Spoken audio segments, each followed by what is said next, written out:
దేవునికి స్తోత్రం. మీ అందరికి వందనాలు. నా పేరు ఓరగంటి సత్యం. నా ఊరొచ్చి రాంపూర్, జన్నారం మండల్, మంచిర్యాల జిల్లా. నేను నా చిన్న ప్రాయంలో అన్య కుటుంబంలో జన్మించిన నా తల్లిదండ్రులకు నేను చివరి సంతానంగా నలుగురం అన్నదమ్ములము, నలుగురు అక్క చెల్లెళ్ళు, మొత్తం 8 మందిమి. మా మా నాన్నొచ్చి ఆయన సివిల్ కాంట్రాక్టర్గా ఉంటూ అట్లాగే వ్యవసాయం చేస్తూ మమ్మలను పోషించేవాడు. ఆయనే జీవితంలో అనేక కష్టాలు పడ్డను, మీరు అలా పడొద్దని మాకెన్నోసార్లు బోధిస్తుండేవాడు. మంచి చదువులు చదవాలని ఆశపడేవాడు. కానీ అదేందో కానీ మా డాడీ ఆశించిన స్థాయిలో నేను చదవలేకపోయాను. మధ్యలోనే ఆగిపోయాను. మా నలుగురు సోదరులలో అందరం కూడా చదువుకున్న వాళ్ళమే. కానీ ఎవరం కూడా ఉద్యోగ స్థాయికి వెళ్ళలేదు. మా డాడీకి అదొక బాధగా ఉండే. మా డాడీ మేము చిన్నగున్న ఆ సమయంలో భయంకరమైన కరువు ఉండేదంట. అప్పుడు మమ్మలను పోషించుకోవడానికి కూడా కష్టంగా ఉండేదంట. అటువంటి పరిస్థితులలో ఆయన మమ్మలను పెంచి పోషించిండు. మా డాడీ ఒక హిందువుగా ఉంటూ ఎట్లాగంటే అసలు ఒక బ్రాహ్మణ వ్యక్తి కూడా చేయనంత పూజలు చేస్తుండే. ఎక్కడ గుళ్ళల్లో పూజలు జరిగినా మా ఇంటిలోనే చిన్నపాటి గుడే నిర్మించి అట్లాగా పూజలు చేస్తుండే. మా అమ్మ గృహిణే, ఆమె ఇంటిలోనే ఉంటుండే. ఆమెకు ఈ బయట ప్రపంచం అంతా కూడా ఏం తెలియదు. మా అందరికీ ఎదిగిన యవ్వన వయసులోకి వచ్చినాక మంచి జీవితంగానే మమ్మల్ని అందరిని పెంచి పోషించిండు. ఆయనే భక్తిపరంగా హిందువుడిగా ఉన్నప్పుడు కొంతమంది ఆయనను ఎట్లాగా మాట్లాడుకునేవాడంటే, అసలు నువ్వు ఈ జాతిలో కాదు, నువ్వు పుట్టాల్సింది బ్రాహ్మణ జాతిలో అని ఆయనను అనేవారు. అటువంటి కుటుంబంలో నేను చిన్నవాడిని. నేను చిన్న కుమారుని అయిన నేను కూడా మా డాడీని చూసి ఎంతో ప్రేరేపణ కలిగి నేను కూడా అట్లాగే పూజలు చేయాలని పూజలు చేసేవాళ్ళం. ఎట్లాగంటే ఇట్లా నామాలు పెట్టుకొని, ఇట్లా భుజకీర్తులు పెట్టుకొని పూజ చేస్తుండే. అదేంటిది దండకాలు, స్తోత్రాలు ఏంటో చదువుతుండే వాళ్ళం. అట్లా ఒక బ్రాహ్మణుల్లాగా జీవించాలి అని అట్లాగా అనుకునే వాళ్ళం. కానీ నాకు తెలియదు ఏది దేవుడు ఏది అనేది తెలియదు. మా డాడీని చూసి నేను ఫాలో అయ్యేవాడిని. ఆ చిన్న ప్రాయంలోనే నేను ఉపవాసం ఉండి అంటే ఎప్పుడంటే అది శివరాత్రి రోజున ఉపవాసం ఉండి, ఆ రోజు నేను ఎంతో పవిత్రంగా ఉన్నాను, ఈరోజు ఒక శివలింగం తయారు చేయాలని నేను ఒక శివలింగం నేనే స్వయంగా సిమెంట్ అది తీసుకొని దాన్ని తయారు చేయడం, దాన్ని గొప్పగా దీన్ని పూజించాలని దాన్ని నేను ఎంతో ప్రేమ కొద్దీ తయారు చేసుకున్నాను. ఆ లింగాన్ని తర్వాత మా ఇంటి దగ్గర ఇంట్లో ఉన్న ఆ బొమ్మల దగ్గర, దేవతల దగ్గర పెట్టి పూజించేవాళ్ళం. మా డాడీ అంటుండే, నీకెందుకు ఈ ఆలోచన వచ్చింది, నీకెందుకు ఈ తలంపు వచ్చిందంటే, ఏమో డాడీ నాకు అట్లా అనిపించింది, అది తయారు చేశాను అని చెప్పాను. అట్లున్న క్రమంలో కొద్ది నాళ్ళకు ఇక మా సిస్టర్లకు మాకు అందరికి పెళ్ళిళ్ళు అయిపోయినాయి. నాకొకరికి పెళ్ళి కాలేదు. ఆ సమయంలో కొంత రోజులు అయిన తర్వాత అకస్మాత్తుగా మా డాడీ చనిపోవడం జరిగింది. ఆయన చనిపోయినప్పుడు నాకు వివాహం కాలేదు. అందరికి అయిపోయినాయి, నేను ఒక్కనే చివరి వాడిని ఉండే. ఆ టైంలో అంటే ఒక ఫంక్షన్కి వెళ్ళొస్తూ యాక్సిడెంట్లో చనిపోయాడు ఆయన. ఆ చనిపోవడానికి గల కొన్ని కారణాలు కూడా ఉన్నాయి. అది ఎట్లాగంటే మా ప్రాంతంలో, మా ఊర్లో, విలేజ్లో మా డాడీ కొంత ఆయన రాజకీయంలో ఉండేవాడు. ఎవరైతే పేదవాళ్ళు ఎవరన్నా నష్టపోయి ఉంటే వాళ్ళ తరపున ఆయన మాట్లాడేవాడు. వాళ్ళ నుండి ఆయన నిలబడేవాడు. అట్లా గిట్టని వాళ్ళు ఆయన మీద ఏం కోపం పెట్టుకున్నారో తెలియదు. ఒక పేద వర్గాలకు చెందిన 25 ఎకరాల ల్యాండ్‌ను ఒక భూస్వామి స్వాధీనం చేసుకొని, వాళ్లకు తిండి గింజలు మాత్రమే ఇస్తూ, ఆ భూమంతా ఆయన అక్వైర్ చేసుకున్నప్పుడు, మా డాడీకి ఆ విషయం తెలిసి, ఆ పేదవాళ్ళ తరపున ఆయనే 25 సంవత్సరాలు, 25 సంవత్సరాలు ఈ హైకోర్ట్‌లో, హైదరాబాద్ హైకోర్ట్‌లో కేసేసి ఆయనే చాలా కష్టపడి తిరిగిండు. ఆ తిరుగుతున్న క్రమంలో గూడా, "నువ్వు ఈ పేదవాళ్ళ పక్షాన ఉండొద్దు" అని ఆయనను, ఎవడైతే భూస్వామి ఉన్నాడో, ఆ భూస్వామి ఒకరోజు ఆయనను చంపేయడానికి ప్రయత్నం చేసిండు.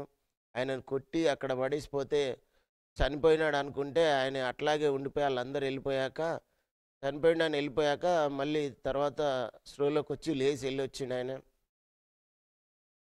అట్లాగే మా విలేజ్‌లో గూడా అనేక ప్రాంతాల్లో అసలు రోడ్లు, కరెంట్ గూడా లేని సమయాలలో ఆయన అప్పుడు జేవి నరసింహరావు అని మినిస్టరు, వెంకటస్వామి అని ఎంపీ, వీళ్ళు మా ప్రాంతానికి ఉండేవాళ్ళు.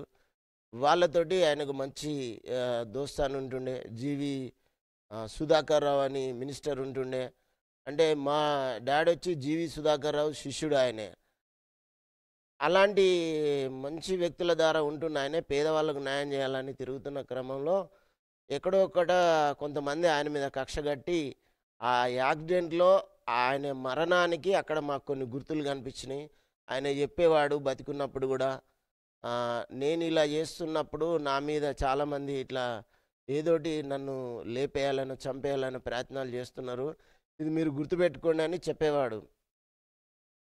ఆ రోజు నైట్ ఆయనే ఫంక్షన్‌కి ఎక్కడికో వెళ్ళి, అక్కడికి మళ్ళీ ఇంటికి రాలేదు. 12 అయినా గూడా రాలేదన్నప్పుడు, నేను వెళ్ళి ఆ ప్రాంతమంతా బైకేసుకొని తిరుగుతున్నప్పుడు, ఒక దగ్గర రోడ్డు పక్కన ఒక గుంతలో పడేసున్నాడు. బైక్ లైట్ తోటి వెతుక్కుంటూ వచ్చినాను. ఎవరైతే ఒక క్యాండిడేట్ చంపుతాడు అని మా డాడీ ఆ పేరు చెప్పిండో, నేను ఆయనను వెతికేటందుకు ఆ ఊర్లోకి వెళ్ళేటప్పుడు, ఆ వ్యక్తి నాకు ఎదురుగా, నా బైక్ ఎదురుగా వచ్చిండు. ఆ చీకట్లు అక్కడ కనిపించినప్పుడు నేను అప్పుడే అనుకున్నాను, ఇతడేంది ఈ రాత్రి టైంలో ఇక్కడున్నాడు? మా డాడీ ఊర్లోకి వెళ్ళాడు కదా, మరి ఏమైనా ప్రమాదం జరిగి ఉంటుందని నా మనసు ఎందుకో అప్పటికే కలత చెందింది. నేను అక్కడికి వెళ్ళి ఆ ఫంక్షన్లో అడిగితే అప్పుడే వెళ్ళిపోయాడని చెప్పినాక, రిటర్న్లో చూసే వరకు అక్కడ విఘాత జీవిగా పడిపోయి ఉన్నాడు. నేను అసలు మా ఇల్లు కొంత దూరం ఉంటుంది. నాకు నోరు రావడం లేదు మాట్లాడడానికి, మొత్తం స్టన్ అయిపోయినా. అసలు నాకు ఆయన లేవడం లేదు. నేను పిలుస్తున్నాను, కానీ అక్కడ ఎవరు లేరు. చాలా గట్టిగా ఒక్కసారి భయంకరంగా పిలిచినోళ్ళే మా అన్నయ్య విని ఆయన వచ్చిండు. అప్పుడు ఆయనను చూసి అక్కడికి వెళ్ళి చెప్పినాం. కానీ మా డాడీని చనిపోయిన ఆ డెడ్ బాడీని పట్టుకొని ఇంటికి వెళ్ళిపోయాను. ఆయన చెప్పిన మాట ఏంటంటే, నన్ను ఎవరు ఎక్కడ ఎట్లా చంపినా, మీరు కళ్ళతోటి చూసినా కూడా వాళ్ళను ఏ కేసులు కానీ ఏవి కానీ పెట్టకండి నాన్న. నేను ఎట్లాగో చనిపోతా కాబట్టి మళ్ళీ ఆడు బతికినోడు కూడా కష్టాలు పడతాడు. సరే వాడు ఆయన చేతిలో నేను చచ్చిపోయేది ఉంటే అది జరగవచ్చు, కానీ మీరు ఏం టార్చర్ పెట్టకండి అని ఒక మాట చెప్పాడు. ఆ మాట మీద మేము కట్టుబడి వాడిని ఏం కూడా అనలేదు. కాలేజీలో స్టూడెంట్ లీడర్గా ఉండడం, విద్యార్థి సంఘంలో జాయిన్ అయ్యి, కాలేజీ కమిటీ ప్రెసిడెంట్గా ఉండి, ఆ తర్వాత మండల్ ప్రెసిడెంట్గా ఎస్ఎఫ్ఐ అనే విద్యార్థి సంఘంలో ఉండి, ఆ తర్వాత జిల్లా కార్యదర్శిగా, స్టేట్ కార్యదర్శిగా ఇట్లాగా వెళ్ళిపోవడం జరిగింది. ఆ చదువుతున్న క్రమంలో కూడా నాకు సేమ్ మా డాడీకున్న లక్షణాలే. ఎవడైనా పేదవాడు కష్టాలు పడ్డా, ఇబ్బందులు పడ్డా, వానికైనా ప్రాబ్లం వచ్చినా నాకు తెలిస్తే నేను వెంటనే రియాక్ట్ అయ్యేటోని. అటువంటి ఆ లక్షణంతో ఉన్న నేను ఈ విద్యార్థి దశలోనే ఉన్నప్పుడు, మా తండ్రి గారు గ్రామంలో ఎన్నో సేవలు చేసిన ఆయన, గ్రామంలో నీటిపారుదల శాఖ చైర్మన్గా ఉంటా అని ఆయన పోటీ చేసినప్పుడు, ఓ సందర్భంలో ఆయనకు అప్పటి వరకు మద్దతు ఇచ్చిన వాళ్ళంతా కూడా డబ్బులకు అమ్ముడు పోయి, ఈ ఒక్క క్షణం అయితే ఆయన ఫైనల్ అయిపోతాడు అనగా చివరిగా వేరే వారిని ఎన్నుకోవడం జరిగింది. ఆ ఎన్నుకున్న వారిలో అసలు వాళ్ళు ఊరికి ఏం చేసిన వాళ్ళు కాదు, అసలు ఆ ఊరి గురించి పట్టించుకున్న వాళ్ళే కాదు. మా డాడీ ఆయన యవ్వనమంతా గూడా ఆ ఊరు కోసం ఎంతో చేసిండు. ఆ సంఘటన తెలిసి నేనక్కడే మా డాడీ పక్కనే ఉన్న నేను, ఆ లైవ్ లొకేషన్ అంతా చూసిన నేను, మా డాడీ ఈ ఊరు కోసం ఇంత చేస్తే అసలు కనీసం కృతజ్ఞత లేదు. మా డాడీనే వ్యతిరేకిస్తున్నారు. అసలు ఈడెవడు గూడా ఉండద్దు. వీళ్ళందరిని చంపి పడేయాలని అంత ఆవేశం వచ్చి, ఆ టైంలో నేను ఇంటర్మీడియేట్‌లో ఉన్నాను. ఆ టైంలో నేను మా డాడీ అక్కడ ఎలక్షన్‌లో ఓడిపోయాడు. ఆయన అక్కడే ఉన్నాడు. ఆ ఆవేశం నేను తట్టుకోక ఇంటికొచ్చేసినాను. పరిగెత్తుకొనొచ్చి మా డాడీతోటి మా అమ్మతోటి ఏం చెప్పానంటే, "అమ్మ డాడీ ఒక రూ. 10,000 తీసుకురమ్మన్నాడు. ఆ డబ్బులు ఇయ్యమ్మా" అని అడిగినోలే ఆమె 10,000 ఇచ్చింది. ఆ డబ్బులు పట్టుకున్న అసలెవరికేం చెప్పకుండా నేరుగా అడవి ప్రాంతంలోకి వెళ్ళిపోయాను. జైపూర్ అడవులలో ఊట్నూరు దగ్గర జైనూర్ అడవులలో ఒక 30 కిలోమీటర్స్ లోపలికెళ్ళినాను. నేనెప్పుడో హాస్టల్‌లో చదువుకుంటప్పుడు కొంతమంది విద్యార్థులు వాళ్ళు చెప్తుండిరి. నేనక్కడికి ఎందుకెళ్ళిపోయానంటే, నేను నక్సలైట్‌గా మారిపోయి, ఈ అన్యాయాలు ఎవరెవరైతే చేస్తున్నారో, అసలు మా డాడీకి ద్రోహం చేసినోళ్ళు ఎవరెవరున్నారో, ఈ ఊర్లో అరాచకాలు చేస్తున్న భూస్వాములు ఎవరెవరున్నారో, అసలు వాళ్ళని ఉంచొద్దు అనే అంత ఆవేశంతోటి నేను వెళ్ళిపోయాను. నేను వెళ్ళిన క్రమంలో ఒక 30 కిలోమీటర్స్ టోటలు అరణ్యపు అడవి. నేను అక్కడికి ఎట్లా వెళ్ళానో, మళ్ళీ నేను రిటర్న్ రాంగా ఆవేశం కొంత తగ్గినంక రిటర్న్‌గా వచ్చేటప్పుడు నేను ఆ స్థలం చూసినప్పుడు నాకు నేను భయపడిపోయాను. వెళ్ళేటప్పుడు గూడా మొత్తం కారడవి. ఒక 30 కిలోమీటర్లు వెళ్ళినంక ఆ పిల్లోడు నాకేదైతే హాస్టల్‌లో ఉండంగా పలానా చోట నక్సలైట్ ఉంటారని చెప్పిండ్రో అక్కడికి వెళ్ళినాక నాకక్కడ ఒక గుర్తు కనిపించింది. అక్కడొక వ్యక్తి కనిపించిండు. అక్కడొక చిన్న ఇల్లు కనిపించింది. అక్కడికెళ్తే ఆయన నన్ను రిసీవ్ చేసుకుంటలేడు. మీరెవరు ఏంటిదని నన్ను నమ్ముతలేడు. అంటే నేనేదన్నా ఇంపర్మార్ అయ్యుండొచ్చని నన్ను నమ్మక ఆయన నన్ను అట్లాగే ఉంచిండు. ఆ రోజు నైటంతా గూడా నన్నక్కడే నేను వెళ్ళనని చెప్పిన. ఆయన వెళ్ళుమంటే, నేను వెళ్ళను. నేను కలుస్తాను ఖచ్చితంగా.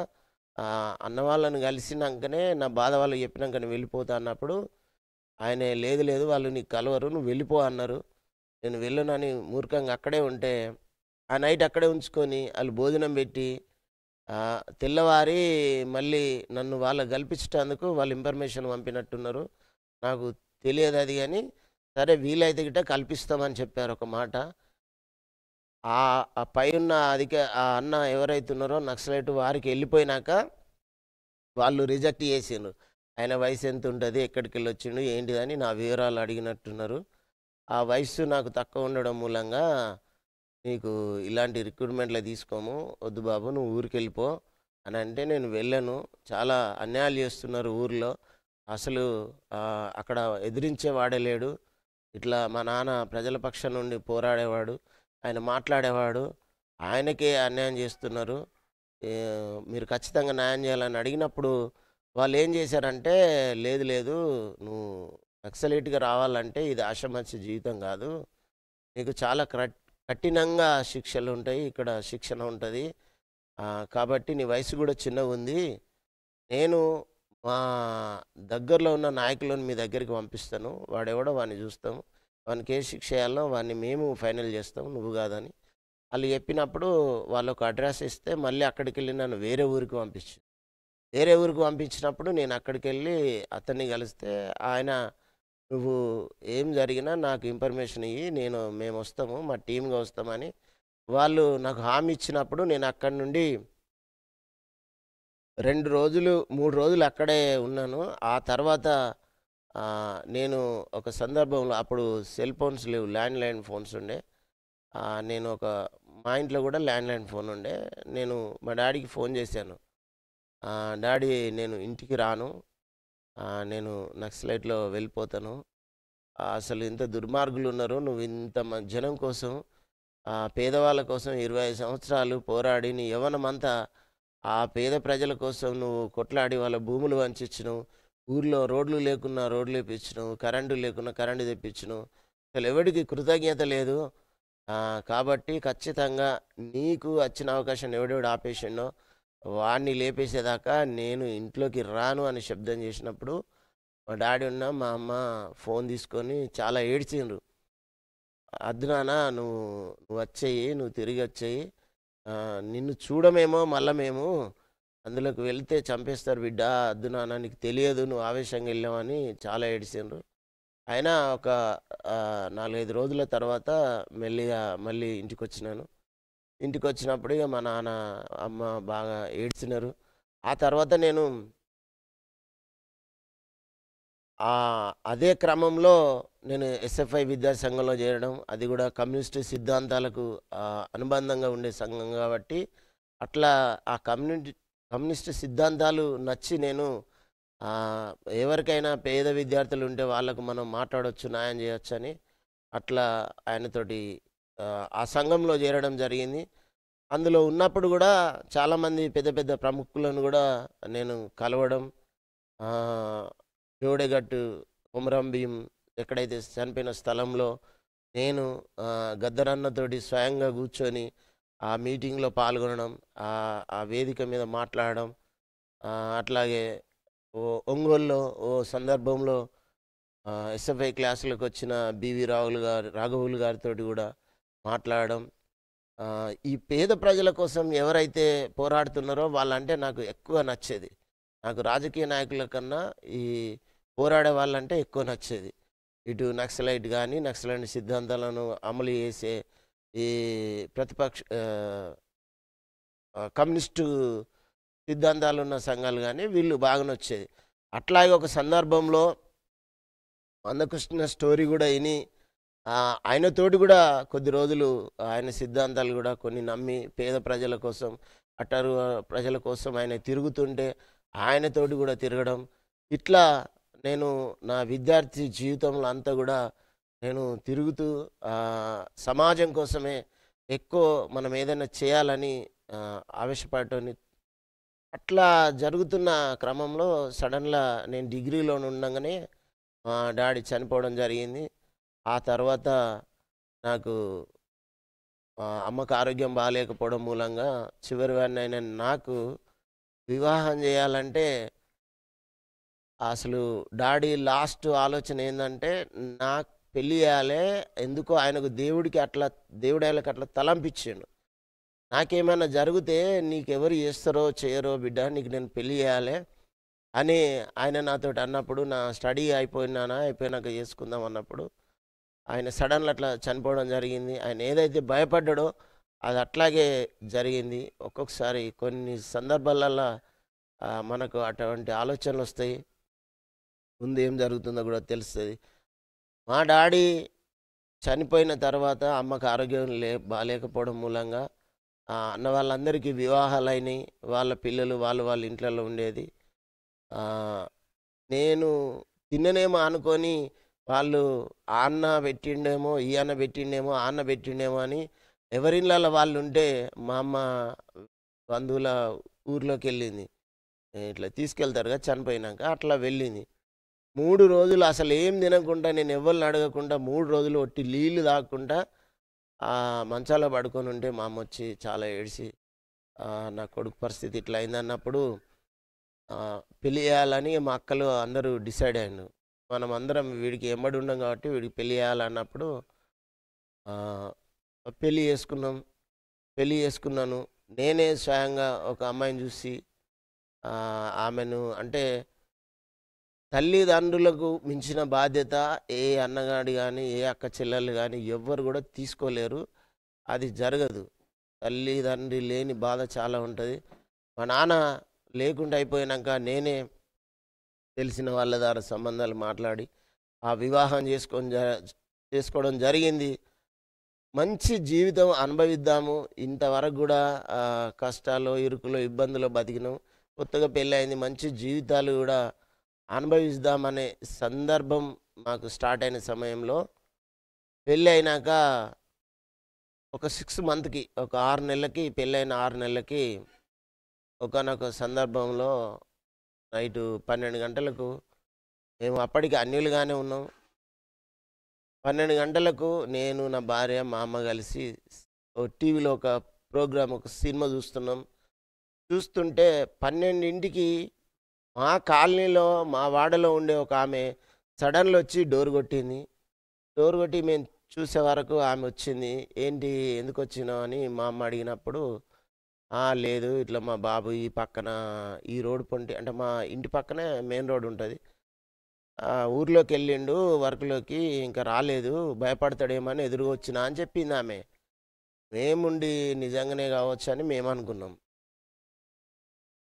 ఆ సందర్భంలో ఆమె అక్కడుండి మాతోటి కాసేపు సినిమా చూసి, ఒక 10 నిమిషాలయినంక నా కొడుకొస్తాడు నేను మళ్ళీ వెళ్ళిపోవాలని ఆమె ఏం చేసింది, ఆమె అక్కడి నుండి వెళ్ళిపోతూ మా భార్య అక్కడ టీవీ చూస్తూ నవ్వుతున్నప్పుడు ఆహ్, "ఏంది బిడ్డ బాగా నవ్వుతున్నావు" అని ఆమెకు ఇక్కడ ఈ మెడల దగ్గర ఇట్లా చిన్నగా కొట్టి ఆమెళ్ళిపోయింది. ఆమెళ్ళి మా ఆహ్, మా ప్రాంగణం దాటలేదు.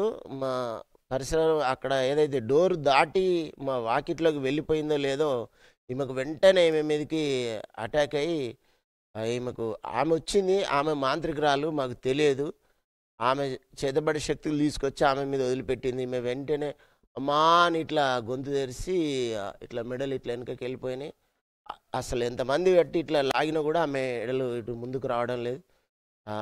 అట్లా ప్రాబ్లమ్ అయినప్పుడు మేము గమనించలేదు. మేమక్కడ ఆమెను పట్టుకొని అరుస్తున్నాం, అన్నీ చేస్తున్నాం. ఆమె ఆగలే. అక్కడికెళ్ళి వెంటనే ఆమె జంప్ అయింది, ఎళ్ళిపోయింది. మేము అప్పుడు గమనించలేదు.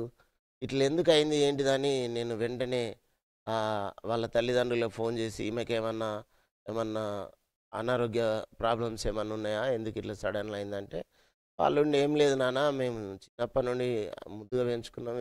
ఆమెకు ఎలాంటి అనారోగ్యం లేదని" అన్నప్పుడు నేను ఆమెను హాస్పిటల్‌కి తీసుకెళ్ళడం. హాస్పిటల్‌కి తీసుకెళ్తే ఈమెకు ఏం ప్రాబ్లమ్ లేదు. బలహీనంగా ఉందని చెప్పినారు. కానీ ఇగ నాకు ప్రతిరోజు ఇదే ప్రాబ్లముడు. మా ఊరికి వచ్చేటప్పుడు ఒక వాగుంటది. ఆ వాగు దాటితే ఆమె మంచిగుంటది. వాగు లోపలికొస్తే ఆమె ప్రాబ్లమ్ క్రియేట్ అయితది. అది నాకు తెలియదు. 2, 3 నెలల తర్వాత నేను దాన్ని గమనించగలిగినాను. ఆమె ఇంటి దగ్గరకొచ్చిందంటే ఆమెకు ప్రాబ్లమ్. ఇక నేను చదువుకున్నాం గాబట్టి, ఈ మంత్రాలు, ఈ మాంత్రిక శక్తులంటే వీటిని నమ్మమని నేను ఆమెను హాస్పిటల్ తీసుకెళ్ళి, కరీంనగర్‌లో పెద్ద పెద్ద హాస్పిటల్‌లోకి వెళ్తే ఒక 3, 4 లాక్స్ దాకా ఖర్చు చేసినాం. ఇక నాకున్నయి అన్నీ అమ్ముకుంటా, గోల్డ్ అమ్మి, కొన్ని దగ్గరున్న డబ్బులు అవన్నీ అమ్ముకొని, ఆమెకు మంచి చేపిస్తే ఆమెకి ఏమి గూడా ప్రాబ్లమ్ వచ్చులేదు. చివరిగా ఆ సమస్యను చూసి డాక్టర్లు ఈమెకు పిడిసి లాంటిదేదో వస్తుందని చెప్పారు గానీ, వాళ్ళు గూడా ఏం ఫైనల్ జేయలేదు. వాళ్ళకి కూడా ఏం అర్థం గాలేదు. నేను మళ్ళీ ఆమెను తీసుకొనొచ్చినంక మళ్ళీ నా ఇంటికాడ అదే ప్రాబ్లమ్ అయితే ఆమెను తీసుకొని మా అత్తగారి ఇల్లు పక్కనే వేరే ఊరు. ఒక 5 కిలోమీటర్స్‌లో ఉంటది. అక్కడికెళ్ళి ఆమెనక్కడ ఉంచితే ఒక వృద్ధురాలొచ్చింది. ఒక ముసలామొచ్చి, "నాయనా ఈమెకు శరీరంలో ఉన్న ప్రాబ్లమ్ లెక్కల కనిపిస్తలేదు. అనారోగ్యం లెక్కల కనిపిస్తలేదు. ఏదో చేతబడో మరేదో గాలి ఉన్నట్టుంది బిడ్డ. ఒకసారి ఎక్కడన్నా చూయించరాదు" అని చెప్పింది. "నాన్న మీకెక్కడ పని లేదు. మీరంతా ఇవే పెద్ద మనుషులు ఇవే చెప్తారు. ఆమెకేం ప్రాబ్లమ్ లేదు. హాస్పిటల్‌లో చూపిస్తున్నాం. ఆహ్, క్యూర్ అయితదని" చెప్పాను. కానీ ఆమె ఏమన్నదంటే, "ఒక్కసారి చూడు బిడ్డ ఏమన్నా నీకు ప్రాబ్లమ్ ఉంటేనే బయటికొస్తది. లేకపోతే రాదు" అని అన్నప్పుడు, నేను ఒకసారి ఒక మాంత్రికుడి దగ్గరికి ఆళ్ళే తెలిసినోళ్ళెవరో తీసుకెళ్ళాను. అక్కడికెళ్ళినప్పుడు ఆమె ఆడ కూర్చున్నోళ్ళే ఆమె ఒరిజినాలిటీ బయటకొచ్చి ఇగ అరవడం, ఈకలేయడం, ఓహో! ఇగ ఎట్లాగంటే సేమ్ చంద్రముఖిలాగా మాటలు మారిపోయి, ఆమె అట్లా అరుస్తుంటే నేను స్టన్ అయిపోయినా. ఇదేంది ఈమెకు అనారోగ్యమని నేను హాస్పిటల్‌లో తిరుగుతున్నా గదా! ఈమేంది ఇట్లా ప్రవర్తిస్తుందేంటిది? అని నేను భయపడి ఇతడేమన్నా చేశాడా అని నేను భయపడి మనసులో అనుకుంటుంటే అక్కడున్న ఆ మాంత్రికుడు ఎవడైతే ఉన్నాడో చాలామందున్నారక్కడ. "మీరు ఆమెకు దూరంగా జరగండి" అని అన్నాడు. ఆ తర్వాత ఆయన చెప్పిండు, "ఇగో నేను ఒక నిమ్మకాయ ఇస్తాను. ఈ నిమ్మకాయ ఆమె దగ్గరుంచు. ఒకవేళ ఈ నిమ్మకాయతోటి సమస్య ఆగిందనుకో, నువ్వు నా దగ్గరికి రా. ఆగలే అనుకో నా దగ్గరికి రాకు. నువ్వు నమ్మవు ఈ మంత్రశక్తిలోనని నువ్వు నమ్మవు అని ఆయన డైరెక్ట్ చెప్పేసిండు నాకు. అన్నవల్లే నేను మనసులో అనుకున్నది ఈయనకి తెలిసిపోయిందా అనుకున్నా. అనుకోని ఆ రోజు గడిచింది. ఆ నిమ్మకాయ తీసుకొని, పట్టుకొని ఆమెను పట్టుకొని అక్కడికి మళ్ళీ మా అత్తగారింటికి వెళ్ళడం జరిగింది. అక్కడికెళ్ళినాక ఆ నిమ్మకాయ ఆమె దగ్గరున్నప్పుడు ప్రాబ్లమ్ లేదు. ఆ నిమ్మకాయ పక్కకు పెడితే ప్రాబ్లమ్ మీదకొచ్చుడు. అదేంది అట్లేగా అంటే ఆమె స్నానం చేయెళ్ళినప్పుడు అది పక్కకు పెట్టుడు. అది పక్కకు పెట్టగానే మళ్ళీ ఆమెకు ప్రాబ్లమ్ క్రియేట్ అవుడు. అట్లొచ్చినప్పుడు మళ్ళీ ఆమెను పట్టుకొని అక్కడికి ఉరకాలి. ఆయన దగ్గరికెళ్ళాలి. ఆయన దగ్గరికెళ్తే మళ్ళీ ఆయన ఏదో చేయాలి, ఆపేయాలి. అట్లా ఒక 3, 4 మంత్ ఏమో వెళ్ళినా, వెళ్ళి యాస్టొచ్చింది. ఎంత అంటే ప్రతి రాత్రి ఎప్పుడు పడితే అప్పుడు ఆమెకు ప్రాబ్లమ్ రావడం. ఆమెను పట్టుకొని నేను వెళ్ళాలి. నేను వెళ్తుంటే మా అన్నగాళ్ళు, మా అమ్మ వీళ్ళందరూ చూసి అదేంది వీడు ఇట్లా తయారైండేంది, భయపడుతుండేంది, ఆమెకేం ప్రాబ్లం లేదు, ఆమె ఎందుకో అట్లా చేస్తుందని వాళ్ళు మాట్లాడేది. కానీ నేను ఎంబడి ఉండేవాడిని కాబట్టి నేను అనుభవించేవాడిని, నేను చూసేవాడిని. వాళ్ళు నమ్మలే, మా వాళ్ళు కూడా నమ్మలే. ఎందుకంటే అసలు మా కుటుంబంలో ఆ మాంత్రిక ప్రభావం అనేది ఎప్పుడు కూడా ఎవరు కూడా అటాక్ కాలే మాకు. మేము అసలు ఎవరం కూడా చూడలే మేము. అది ఫస్ట్ టైము ఆమె ద్వారా, మా మిస్సెస్ ద్వారా అయినోళ్ళే. దానికి మేము నమ్మక అనేక ప్రాంతాలలో మాంత్రికుల దగ్గరికెళ్ళి వాడు ముడితే ఒక తాయిది కడితే 10,000, ఒక తాయిది కడితే 20,000 అట్లా అనేక ప్రాంతాలలో తిరిగి ఒకటి దగ్గరనైతే 50,000 పెట్టాం. అట్లా దాదాపుగా లక్షల రూపాయలు ఖర్చు పెట్టి అది అది ఇంటికెళ్ళాక మళ్ళీ అది ఎగిరిపోవడమే. మేము మళ్ళీ ఇంటికెళ్ళాక అది మళ్ళీ మొదటికొచ్చుడే. అట్లా అవుతున్న క్రమంలో ఒకానొక సందర్భంలో మా అక్క హైదరాబాద్‌లో ఉంటది. ఆమె క్రైస్తవురాలు. ఆమె ఏం చేసేదంటే ఫోన్ చేసి, "మరి మీకు అక్కడ ఉంటే ప్రాబ్లమ్ అయితుందేమో గదా! ఆ ఊర్లోకెళ్తేనే ప్రాబ్లమ్ అయితుంది గదా! కొద్ది రోజులు ఆ స్థలం మార్చండి. ఆ స్థలం మార్చి మీరు రండి, ఇటు హైదరాబాద్‌కు రండి" అని చెప్పినప్పుడు, ఆమెను నేను తీసుకొని హైదరాబాద్‌కు వచ్చినాం. వచ్చినాక ఏం జరిగిందంటే, నేను ఇప్పటి వరకు గూడా మా డాడీ ఏదైతే దేవుళ్ళని నమ్మిండో, మా డాడీ ఏదైతే విగ్రహాలకు మొక్కిండో వాటికే మొక్కుతున్నాను, వాటికే చూస్తున్నాను, అన్నీ చేస్తున్నాను. ఒకానొక సందర్భంలో ఆహ్, ఆంజనేయుడు అంటే దయ్యాలు భయపడతాయంట అని నాకు చెప్పేవాళ్ళు అప్పుడు. నేను దేవునిలోకి రాకముందు. అన్నవల్లే నేను ఆమెకు ఆమె పైకి ప్రాబ్లమ్ వచ్చినప్పుడు నేను ఆ బొట్టు పెట్టినా ఏమవ్వలేదు. ఆ బొమ్మ తీసుకపోయి ఆమె మీద పెట్టినా గూడా ఏమవ్వలేదు. అటువంటి సందర్భంలో నేను అనుకున్నాను, అదేంది దయ్యము దేవుడు ఒక్కటి గాదు గదా! దేవుడికి దయ్యం భయపడాలి గదా! ఆంజనేయుడికి మొక్కితే ఆ దయ్యం భయపడతది, దయ్యాలు పోతాయి, ఎళ్ళిపోతాయి అని అన్యాయం చెప్తారు గదా! మరి ఆంజనేయ దండకం అంటారు. దాన్ని గూడా చదివాను. అది చదివితే రాదు అనంటే అది గూడా చదివాను. ఇవన్నీ చేసినా గూడా అసలు ఇంకా ఎక్కువ అవుడు తప్ప తక్కువ అవుడే లేదు. అటువంటి సిట్యుయేషన్‌లోకెళ్ళి మళ్ళీ మా అక్క పిలగాని హైదరాబాద్ వచ్చినాం. హైదరాబాద్ వచ్చినాక ఇక్కడ వేరే వర్క్‌లో నేను జాబ్ చేస్తుంటే, నేను జాబ్ చేస్తున్న క్రమంలో మా అక్క ఇక్కడ హైదరాబాద్‌లో కల్వ టెంపుల్‌కెళ్తుండే. ఆమె ఏం చేసింది, "నువ్వు ఒకసారి నమ్మురా, ఒకసారి నమ్ము. మందిరానికి పంపి, యేసయ్య గొప్ప దేవుడు. ఆయనలోకొస్తే ఈమెకు మంచిగా అయిపోతది. అసలు ప్రాబ్లమ్ ఉండది. నువ్వు నమ్ము" అనంటే నేనుండి అన్నాను, "నేను నమ్మను. మీరు చాలా అట్లాగే చెప్తారు. మాకు వెనుకటి నుండి ఆ దేవుళ్ళున్నాయి. మా మా డాడీ అంతా పూజలు చేసేది. ఇంతమంది అందులోనే పెద్దగా అయినాం గదా! అందులోనే బాగుపడ్డాం గదా! ఇంతవరకు వచ్చినాం గదా! లేదు లేదు నేను మారను, మేము రాము" అని చెప్తే, మా అక్క ఏం చేసేదంటే మా పరిస్థితి చూడలేక నేను అసలు నాకు ఆ జ్ఞానం లేదనుకున్నదో, ఆమె ఏమనుకున్నదో, నేను లేని సందర్భంలో మా మిసెస్‌ని తీసుకొని మందిరానికెళ్ళింది. మందిరానికెళ్ళిపోయినప్పుడు అక్కడ వాక్యం విన్నదామె. ఆ వాక్యం విని ఆమెకు మంచిగా అనిపించింది. మళ్ళీ ఆమె నా దగ్గరకొచ్చినాక చెప్పింది. నేను అక్కతోటి ఇట్లా మందిరానికి వెళ్ళినా అని చెప్పినప్పుడు, "నువ్వెందుకెళ్ళినవు ఆ మందిరానికి? ఆ దేవుడిలోకి నువ్వెందుకెళ్ళినావు" అని ఆమెను గొడవ చేసినాను. గొడవ చేసినాక తర్వాత మళ్ళీ ఆమె లేదు, చాలామంది అక్కడ బాగుపడ్డారంట. నాకు గూడా బాగైతదని నేను నమ్మి అక్కడికి వెళ్ళినాను. నువ్వు గూడా రా అంటే నేను రానని చెప్పిన. రానని చెప్పినంక అప్పుడేం చేసిందంటే, మరి ఒకసారి నాకు తెలియకుండా మా అక్క ఆమెను తీసుకెళ్ళి అంటే ఇగ అప్పుడు ఆ చేతబడి ప్రభావం ఉండడం మూలంగా ఆమెకు ఈ మెడలో తాయెత్తులు, ఈ నడుముకు తాయెత్తులు, ఇగ మహా తాయెత్తుల పంచాయతీ ఉండే ఆమెది. అట్లా తాయెత్తులుంటే నాకు తెలవకుండా ఆ తాయెత్తులన్నీ మా అక్క తీసేసింది.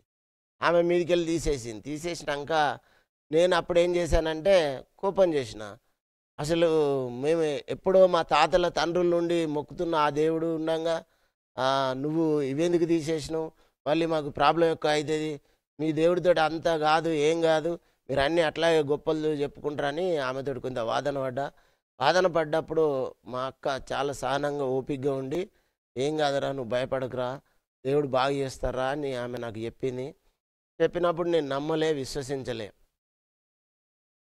నన్నొకరోజు ఆమె, "నువ్వు గూడా మందిరానికెళ్దాం రారా" అని ఆ రోజు ఖాళీగున్నాం. అక్క వాళ్ళ ఇంట్లోనే ఉన్నా. "అందరం కలిసి మందిరానికెళ్దాం రండి. మీకు చూసొచ్చారంటే" నేనుండి ఆమెకేం చెప్పానంటే, "నేను మందిరానికి రాను. నేను కొలిసే దేవుడు నాకు ఉన్నాడు గదా! నేను రాను" అనంటే, "నాకు ఈ ఇంటి తాళం ఇయ్యండి. నేను టీవీ చూసుకుంటుంటాను. మీరెళ్ళిపోయి మీరు ప్రార్థనలు చేసుకొని రండి" అన్నప్పుడు ఆమె ఉండి ఏమన్నది, "నేను ఇంటి తాళం ఇయ్యను. నేను తాళం వేసుకొని వెళ్తాను. నువ్వెక్కడన్నా ఉండిపోరా" అన్నది. అనవలే ఈ గోలేంది, గొడవేందని, సరే వస్తా పాండ్రని ఆళ్ళ ఎంబడి వెళ్ళినాను. వెళ్ళి అక్కడ వెళ్ళి నేను మొట్టమొదటిసారి మందిరంలోకి వెళ్ళిన రోజు చాలా డేటు నాకు జీవితాంతం గుర్తుండే డేట్ అది. 11 తారీఖు 11 నెల 2011 ఆల్ వన్స్ వచ్చే డే అది. నేను ఆ రోజు మందిరంలోకి వెళ్ళినప్పుడు నేను మందిరంలోకి వెళ్ళకుండా ఆ పక్కనే ఇంకోటి ఫంక్షన్ హాల్ నడుస్తున్నది. అందులోకి నాకు వెళ్ళడానికి మనసు రావట్లేదు. అరే! నాకు ఎన్నో సంవత్సరాల నుండి తాతల నుండి మాకు దేవుడు ఉంది గదా! నేను అందులోకెట్లా వెళ్ళాలని అన్నప్పుడు నాకు ఆలోచన వచ్చినప్పుడు మా అక్క ఏం చేసింది, మా అల్లుడు చిన్న బుడత ఇంతుండే. "ఇగో మామయ్యని తీసుకొని లోపలికి రా" అని ఆమె లోపలికెళ్ళిపోయింది. నా ఎంబడి ఆ పిల్లోడుంటే నేను ఆయనను పట్టుకొని ఆ పక్క ఫంక్షన్ హాల్‌కి పోయి, ఆ ఫంక్షన్ హాల్‌ల పెళ్ళో ఏదో అయితుంది. అక్కడ ఫుడ్ తిని, అన్నం తిని, నేను ఇటే బయటనే కాలక్షేపం చేస్తున్నా. నేను మందిరంలోకి పోవద్దు. మా అక్క వచ్చే వరకు మళ్ళీ ఈడ డోర్ కాడ కనిపిత్తే గాని లోపలికి పోవద్దని నా మనసులో అనుకోని, నేను ఇటు ఇటు బయటనే తిరుగుతున్నా. ఇగ నా ఎంబడున్న పిల్లోడు ఏం చేసిండంటే మా అల్లుడు, "మామయ్య అమ్మ కోపానికొస్తది, లోపలికెళ్దాంపా" అని ఆయన ప్రాధేయపడ్డోలే. పాపం పిల్లోడిని ఎందుకు ఇబ్బంది పెట్టాలని ఆయనను తీసుకొని అప్పుడు మందిరంలోకి వెళ్ళినా. ఆ మందిరంలోకి వెళ్ళినప్పుడు ఆయన ఏం మాట్లాడిండో నాకైతే గుర్తులేదు. ఆ వాక్యం ఏమొచ్చిందో నాకు గుర్తులేదు. అసలాడ ఏం జరిగిందో గూడా నాకు గుర్తులేదు. నేను వెళ్ళినాను, వచ్చినాను. ఇంటికొచ్చినంక ఆహ్, మళ్ళీ మా అక్కతోటి చర్చ. "ఎట్లుంది? వాక్యం ఎట్లుంది? నీకేం నచ్చిందక్కడ" అని ఆమె నన్నడిగినప్పుడు, "ఏమో నాకేం తెలీదనంటే", అరేయ్! ఆమె ఒక మాట చెప్పింది. "అరేయ్! నువ్వు దేవుడిని అడుగురా. నీకేం కావాలో అడుగు. ఆయన ఖచ్చితంగా చేసే దేవుడురా. నువ్వొకసారి అడుగు" అనన్నది. అన్నవల్లే నేను నా రూమ్‌లోకెళ్ళినప్పుడు మా భార్య లేని టైంలో నేను ఒంటరిగుండి నేనేం జేసినా, దేవుడిని అట్లా ప్రశ్నించొద్దు గానీ, నేను ప్రశ్నించిన ఆ రోజు. ఏమని? "నువ్వు నిజంగా దేవుడివైతే, యేసు ప్రభువు అందరికీ బాగు చేస్తున్నావని అందరూ చెప్తున్నారు గదా! నువ్వు నిజంగా దేవుడివైతే", మాకప్పటికి మ్యారేజ్ అయ్యి ఆహ్, 4 సంవత్సరాలు ఏమో అయితుంది. అసలు పిల్లలు కావడం లేదు. ఈ శోధన, ఈ మాదక ప్రభావం మూలంగా ఆమెకు పిల్లలవ్వడం లేదు.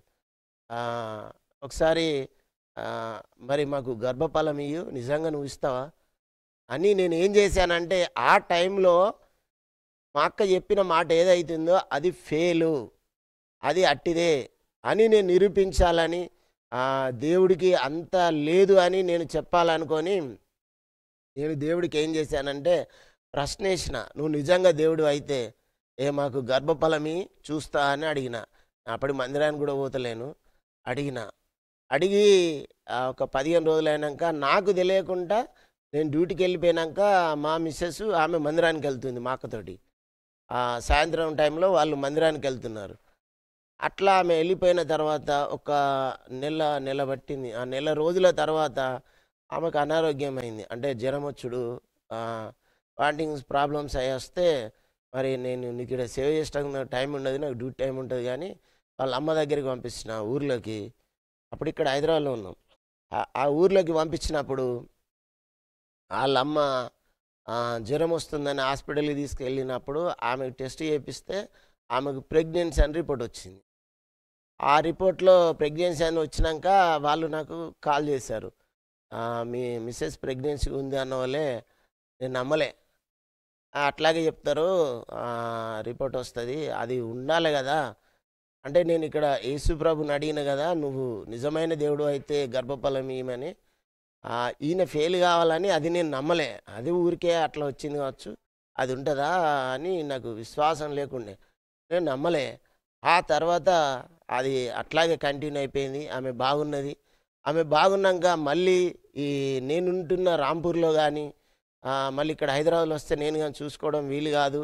ఇక్కడ అంత మాంత్రిక ప్రభావం ఉంది గాబట్టి, ఈమె ఇక్కడ ఉండొద్దని మా ఆహ్, మా మామయ్య వాళ్ళు నాసిక్‌లో ఉంటారు. ముంబై దగ్గర నాసిక్‌లో ఉంటారు. ఆ నాసిక్‌లోకి అటే తీసుకెళ్ళమని ఆమెను అటే పంపించిన.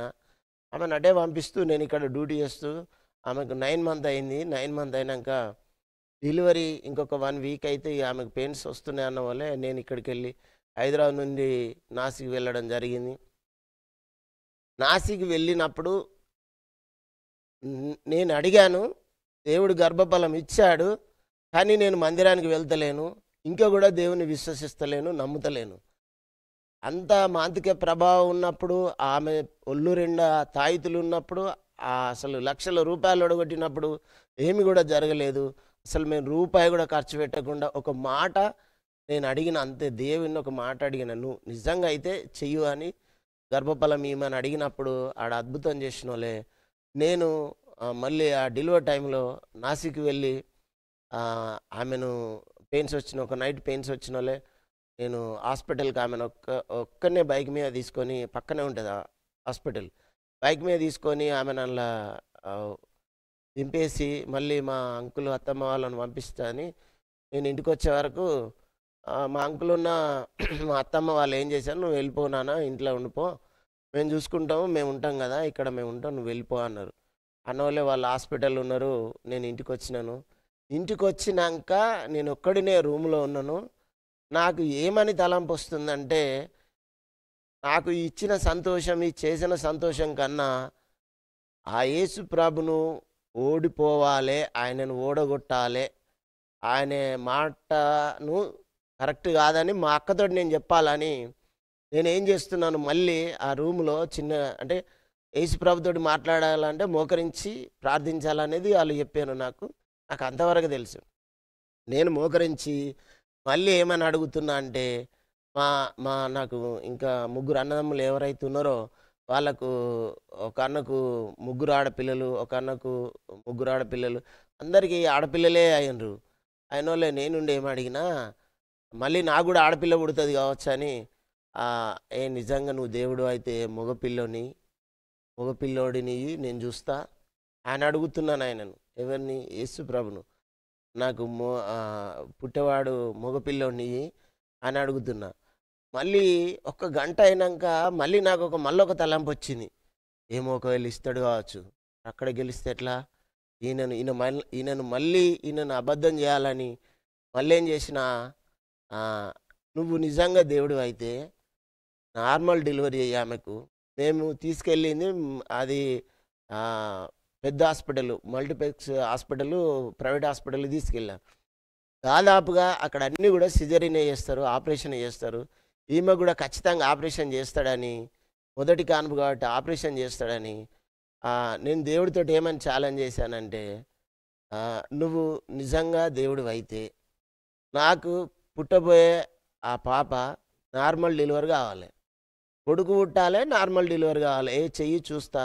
అంటే ఈయన ఎక్కడో ఒక దగ్గర ఆ మాట ఓడిపోతే, నేను అది గాదు దేవుడు, ఇది నా తండ్రి, నా కుటుంబము, ఏదైతే విగ్రహాలను పూజించిండ్రో అది అని నేను చెప్పుదామని చాలా ప్రయత్నాలు చేస్తున్నా. నాకు గర్భఫలం ఇచ్చిండు, అడిగిన వెంటనే ఇచ్చిండు.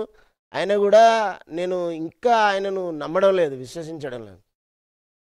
హాస్పిటల్‌లోకి వెళ్ళినంక తెల్లవారింది. నైటు 12:00కేమో తీసుకపోయినా. ఆమె డెలివరీ అవుతలేదు. తెల్లవారింది. నేను మళ్ళీ ఒకసారి హాస్పిటల్‌కెళ్ళినా. ఇక్కడ రూమ్‌లో అట్లా ప్రార్థించిన.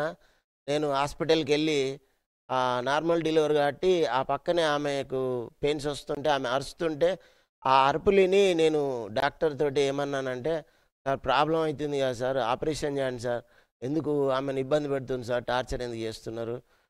నాకేదో భయమైతుంది సార్, మీరు ఆపరేషన్ చేయండి సార్" అంటే ఆయనుండి ఏమన్నాడు, ఆయన హిందీలో మాట్లాడుతూ, "నీకు డబ్బులెక్కువ అయినాయా?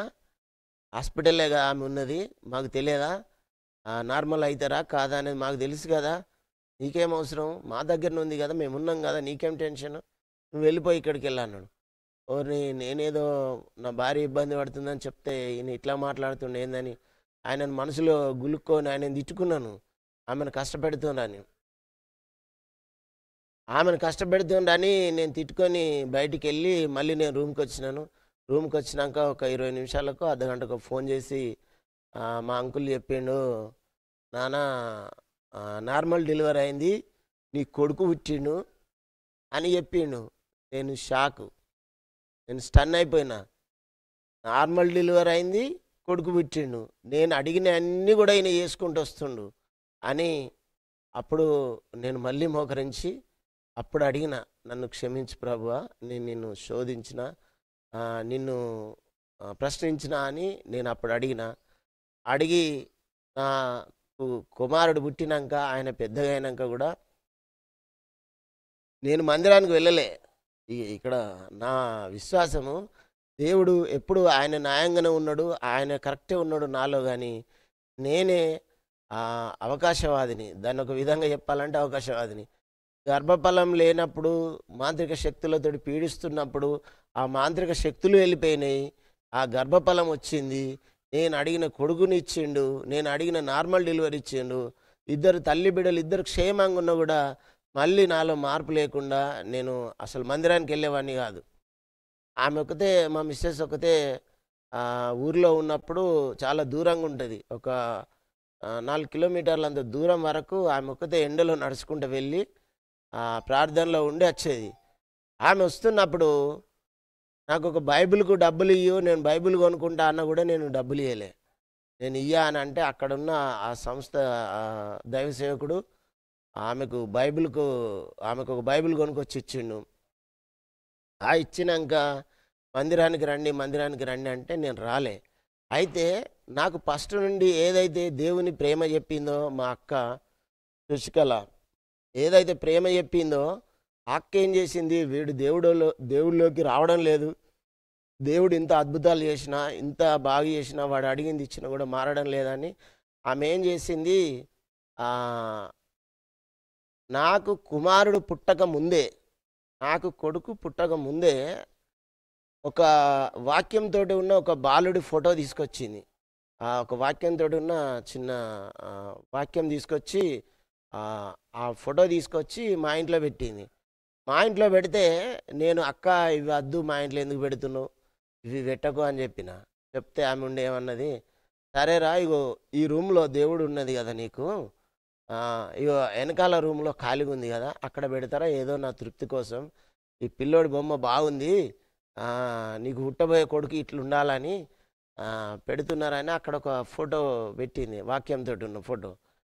ఆమె ఏదైతే ఫోటో పెట్టిందో, ఆమె ఏదైతే అక్కడ వాక్యం పెట్టిందో, నా కొడుకు కూడా సేమ్ అట్లాగే అదే పోలిక లెక్కల పుట్టిండు.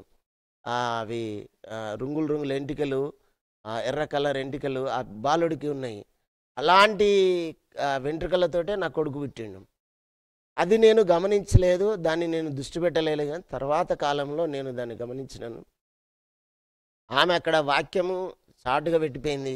మళ్ళీ తర్వాత నేను ఒప్పుకోకపోతే ఒకటి దేవునిది క్యాలెండరు, కల్వర్ టెంపుల్ క్యాలెండర్ తీసుకొచ్చి క్యాలెండర్ పెట్టింది. "ఈ క్యాలెండర్ ఇక్కడ ఉండండిరా, బాగుంది, డేట్ చూసుకుంటారు కదా" అని అంటే, ఈ అద్దక్క ఇంట్లో పెట్టకు, ఈ రూమ్‌లో పెట్టకు, పక్క వేరే రూమ్‌లో పెట్టు" అని వేరే రూమ్‌లో పెట్టిచ్చాను.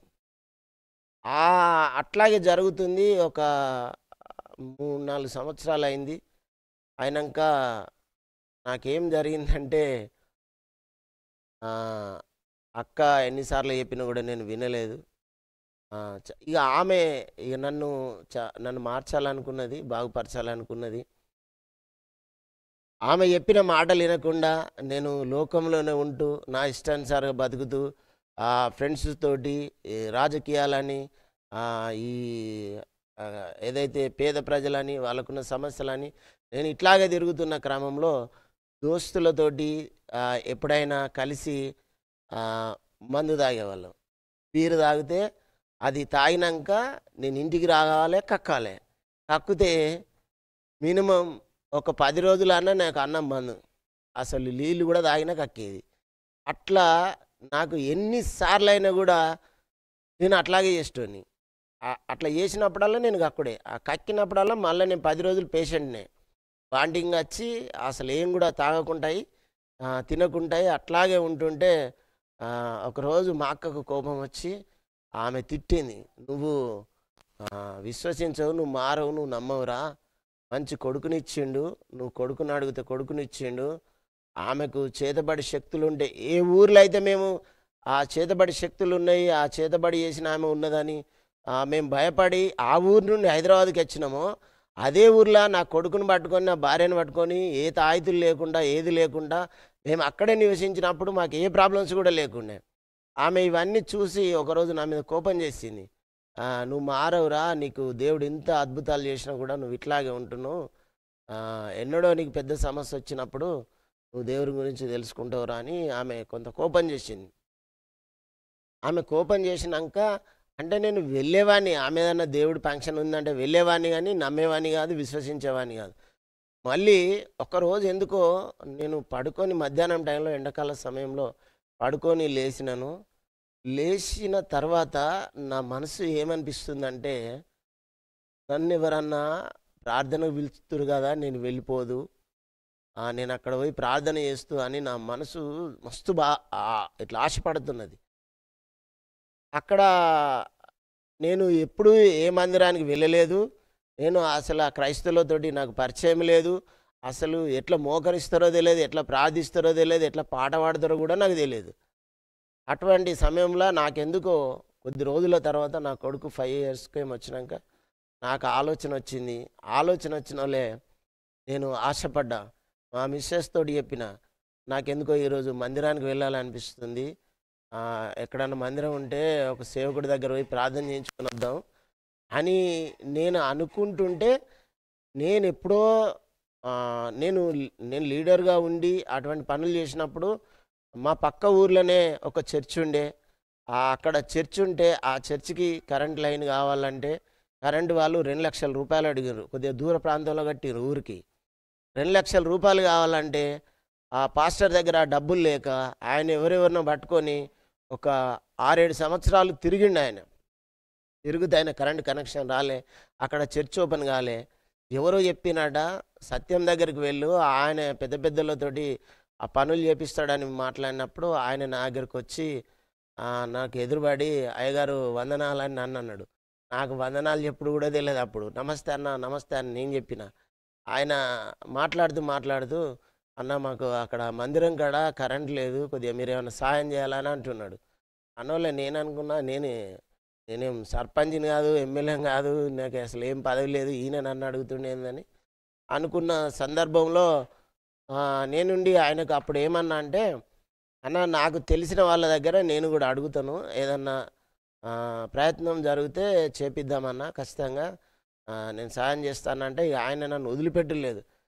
నేను మర్చిపోయినట్టున్నా కూడా ఆయన 2, 3 సార్లొచ్చి, "అయ్యగారు చేసిండ్రా? మాకేమైంది? మా కరెంట్‌ది ఏమైంది?" అని నన్ను అడుగుడు ఆయనే. నేను ఇక అది చూడలేక ఒకరోజు ఆహ్, ఎంపీ గారు, మా దగ్గరున్న ఎంపీ అప్పుడు రాథోడ్ రమేష్ ఉండే.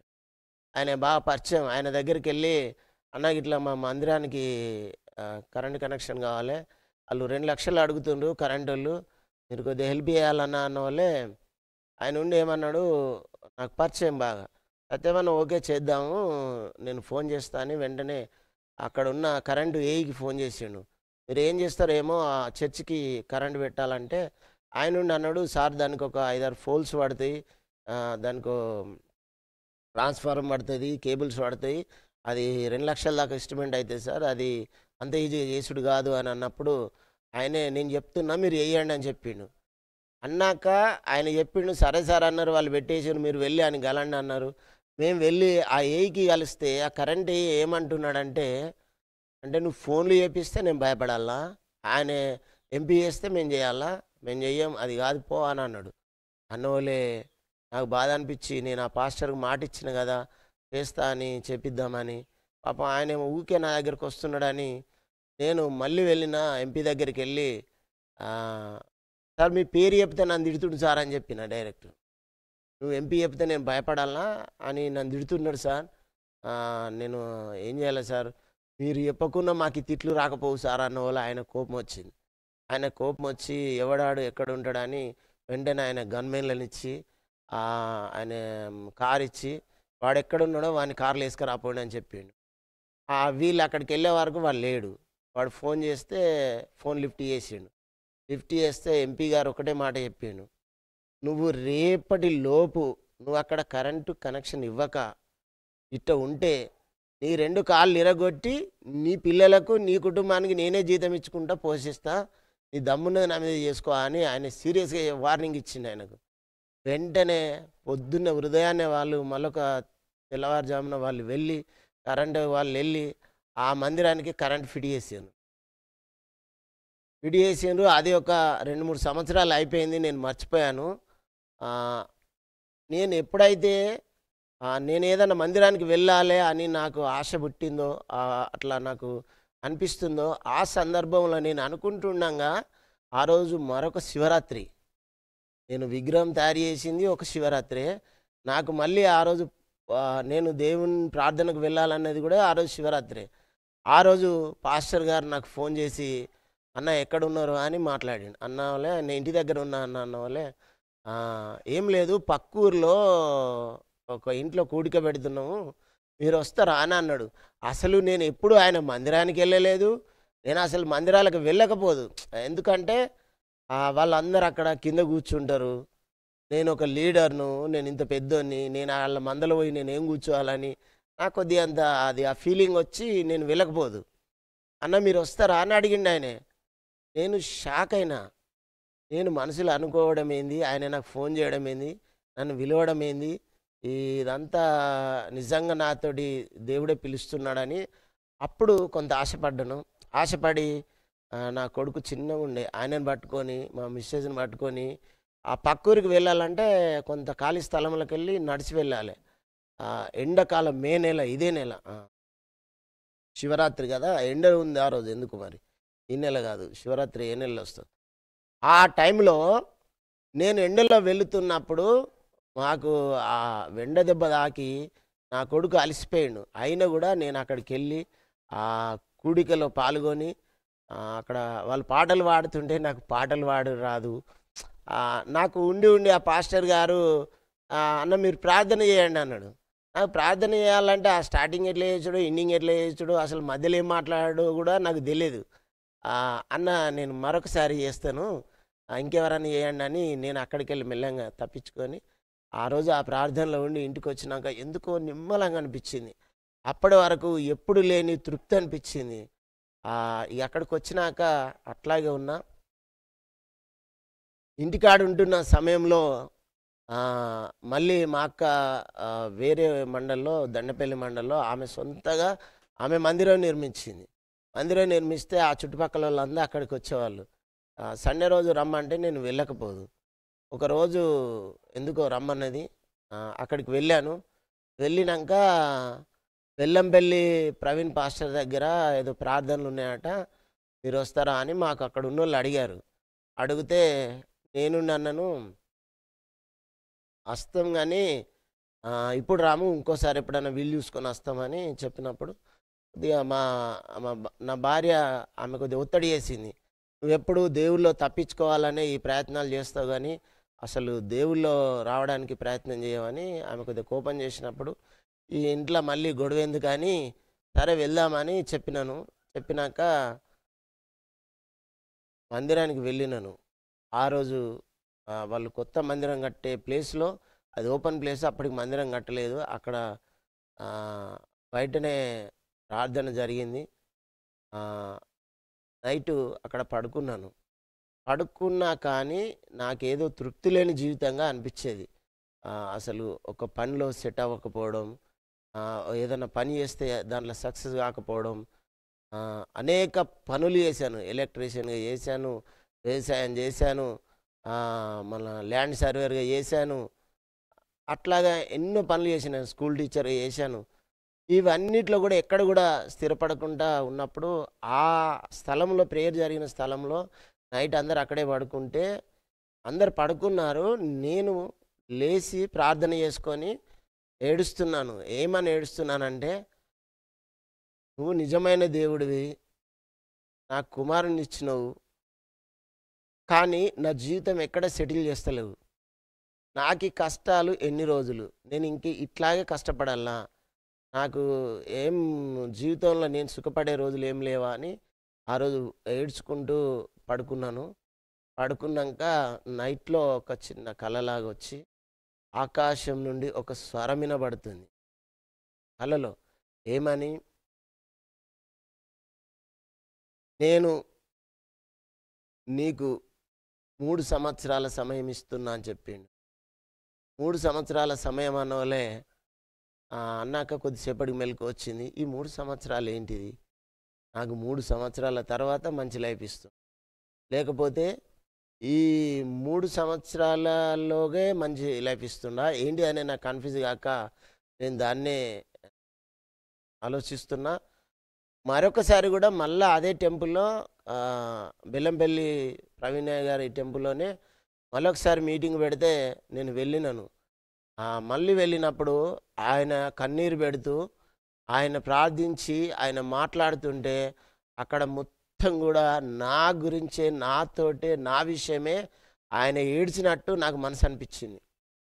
ఆయన నిన్ను నేను ఎంతో గొప్పగా వాడుకోవాలనుకున్నా, ఎంతో గొప్పగా ఉంచాలనుకున్నా, నీకు నేను దేవుడినని చెప్పినా గూడా ఇంకా మారతలేవా బిడ్డా అని ఆయన ఏడుస్తుంటే, నీకు మారాలని మనసున్నా మారలేకపోతున్నావు అని ఆయన ఏడుస్తుంటే, ఎందుకో నాకు గూడా తెలియకుండా ఆటోమేటిక్‌గా విపరీతమైన దుఃఖమొచ్చి నేను ఏడ్చి, ఆ రోజు నేను డిసైడ్ అయినాను. నేను జీవితంలో ఇప్పటికి చాలా లేట్ చేసినాను. దేవుడు ఎన్ని కార్యాలు చేసినా గూడా నేను దేవుల్లో భయపడి ఉంటలేను. ఖచ్చితంగా నేను నా జీవితంలో ఇక నేను తప్పు చేయొద్దు. ఇష్టం వచ్చినట్టు బతకద్దు. లోకానుసారంగా బతకద్దు అని నేను అనుకోని, ఆ రోజున ఆహ్, అక్కడే పడుకున్నాం. మళ్ళీ రెండో టైమో, మూడోసారి మళ్ళీ వెళ్ళినప్పుడు ఎవరైనా బాప్తిసం తీసుకునే వాళ్ళుంటే బాప్తిసం ఇస్తామన్న వాళ్ళే మా అక్క ఎవరైతే దేవుళ్ళోకి నడిపించిన మా అక్క శశికళ అక్క ఉందో, ఆమెకు ఫోన్ చేసిన, "అక్క మరి ఇట్లా బాప్తిసం ఇస్తానంటుర్రు. తీసుకో అన్న, మరి తీసుకోవచ్చా?" అని అంటే ఆమె ఉండి ఏమన్నది, ఆహ్, "ఎప్పుడన్నా తీసుకునేవి ఇంత తొందరగా ఎందుకు తీసుకుంటున్నావురా? నువ్వు ఇన్ని రోజులు తీసుకోలేదు.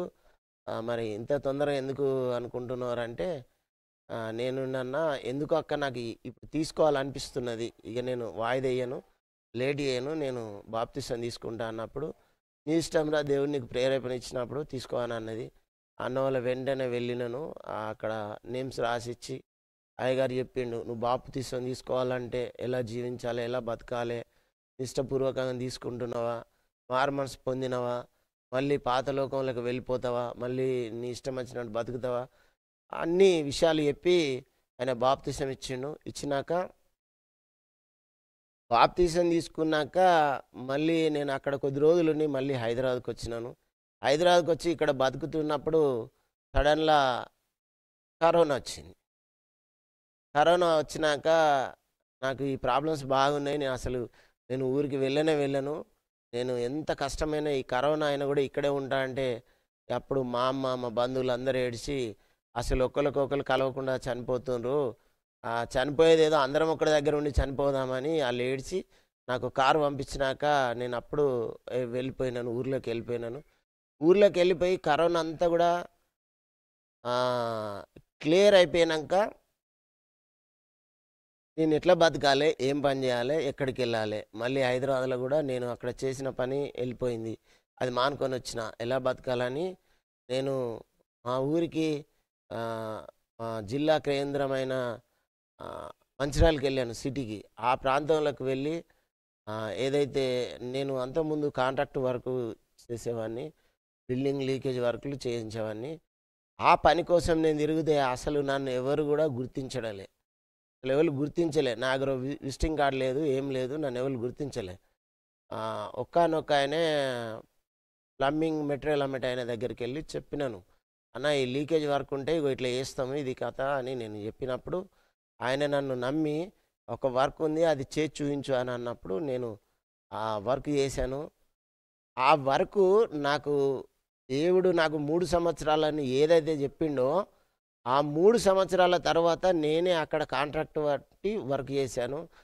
ఆ వర్కులు గూడా 3 సంవత్సరాలే నాకు నడిచినాయి. ఇగ అప్పుడు నా దగ్గర ఒక 20 మంది వర్కర్లు, కాంట్రాక్టింగు, కారు, ఓహో! ఇగ అంతా ఇగ లోకానుసారంగా దోస్తులు, పెద్ద పెద్దోళ్ళు నేను అట్లాగే జర్నలిస్ట్‌గా గూడా చేశాను. ఇది చేస్తున్న క్రమంలో మళ్ళీ నేనేదైతే దేవుని విశ్వసించి బాప్తిసం తీసుకొని, నమ్మకముంచి నేను దేవునిలోకొచ్చినో, అది మళ్ళీ మర్చిపోయి, మళ్ళీ డబ్బు, ఈ జీవితం మళ్ళీ ఇట్లాగే కొనసాగుతున్న టైంలో, మళ్ళీ ఏమైందంటే, ఈసారి ఆ చేతబడి ప్రభావం మా భార్య దగ్గర గాదు. ఆ చేతబడి ప్రభావం వేరే నేనొకాయనను నమ్మి ఆయన దగ్గరికి వెళుతుంటే, ఆయనేం జేశాడు, ఆ చేతబడి ప్రభావం అంతా గూడా నా పైన ప్రయోగించిండు. నాకది నేను గమనించలే. నా పైన ప్రయోగిస్తే నాకొక నమ్మకం ఉండేది. నాకు అసలు చేతబడి నా దగ్గరికి రాదు. నా దగ్గర చేతబడి నడదు అన్నప్పుడు ఎట్లాగయిందంటే నా బాడీలో, శరీరంలో జ్వరమొచ్చేది. జ్వరం టెస్ట్ చేపిత్తే ఏం జ్వరం లేదు. ఒళ్ళంతా పుండుగా ఉండేది. అసలు మొత్తం లోపలంతా బుగ్గలు పొడిచినాయా ఏందన్నట్టు సెట్ తలిగితే ఇట్లా నా శరీరానికి షర్ట్ తలిగితే మొత్తం నొప్పొచ్చేది. నాకెందుకు ఇట్లా అవుతుంది ఏంటిదని టాబ్లెట్స్ తింటూనే ఉన్నా. అప్పటికి 10 రోజులైంది, 12 రోజులైంది.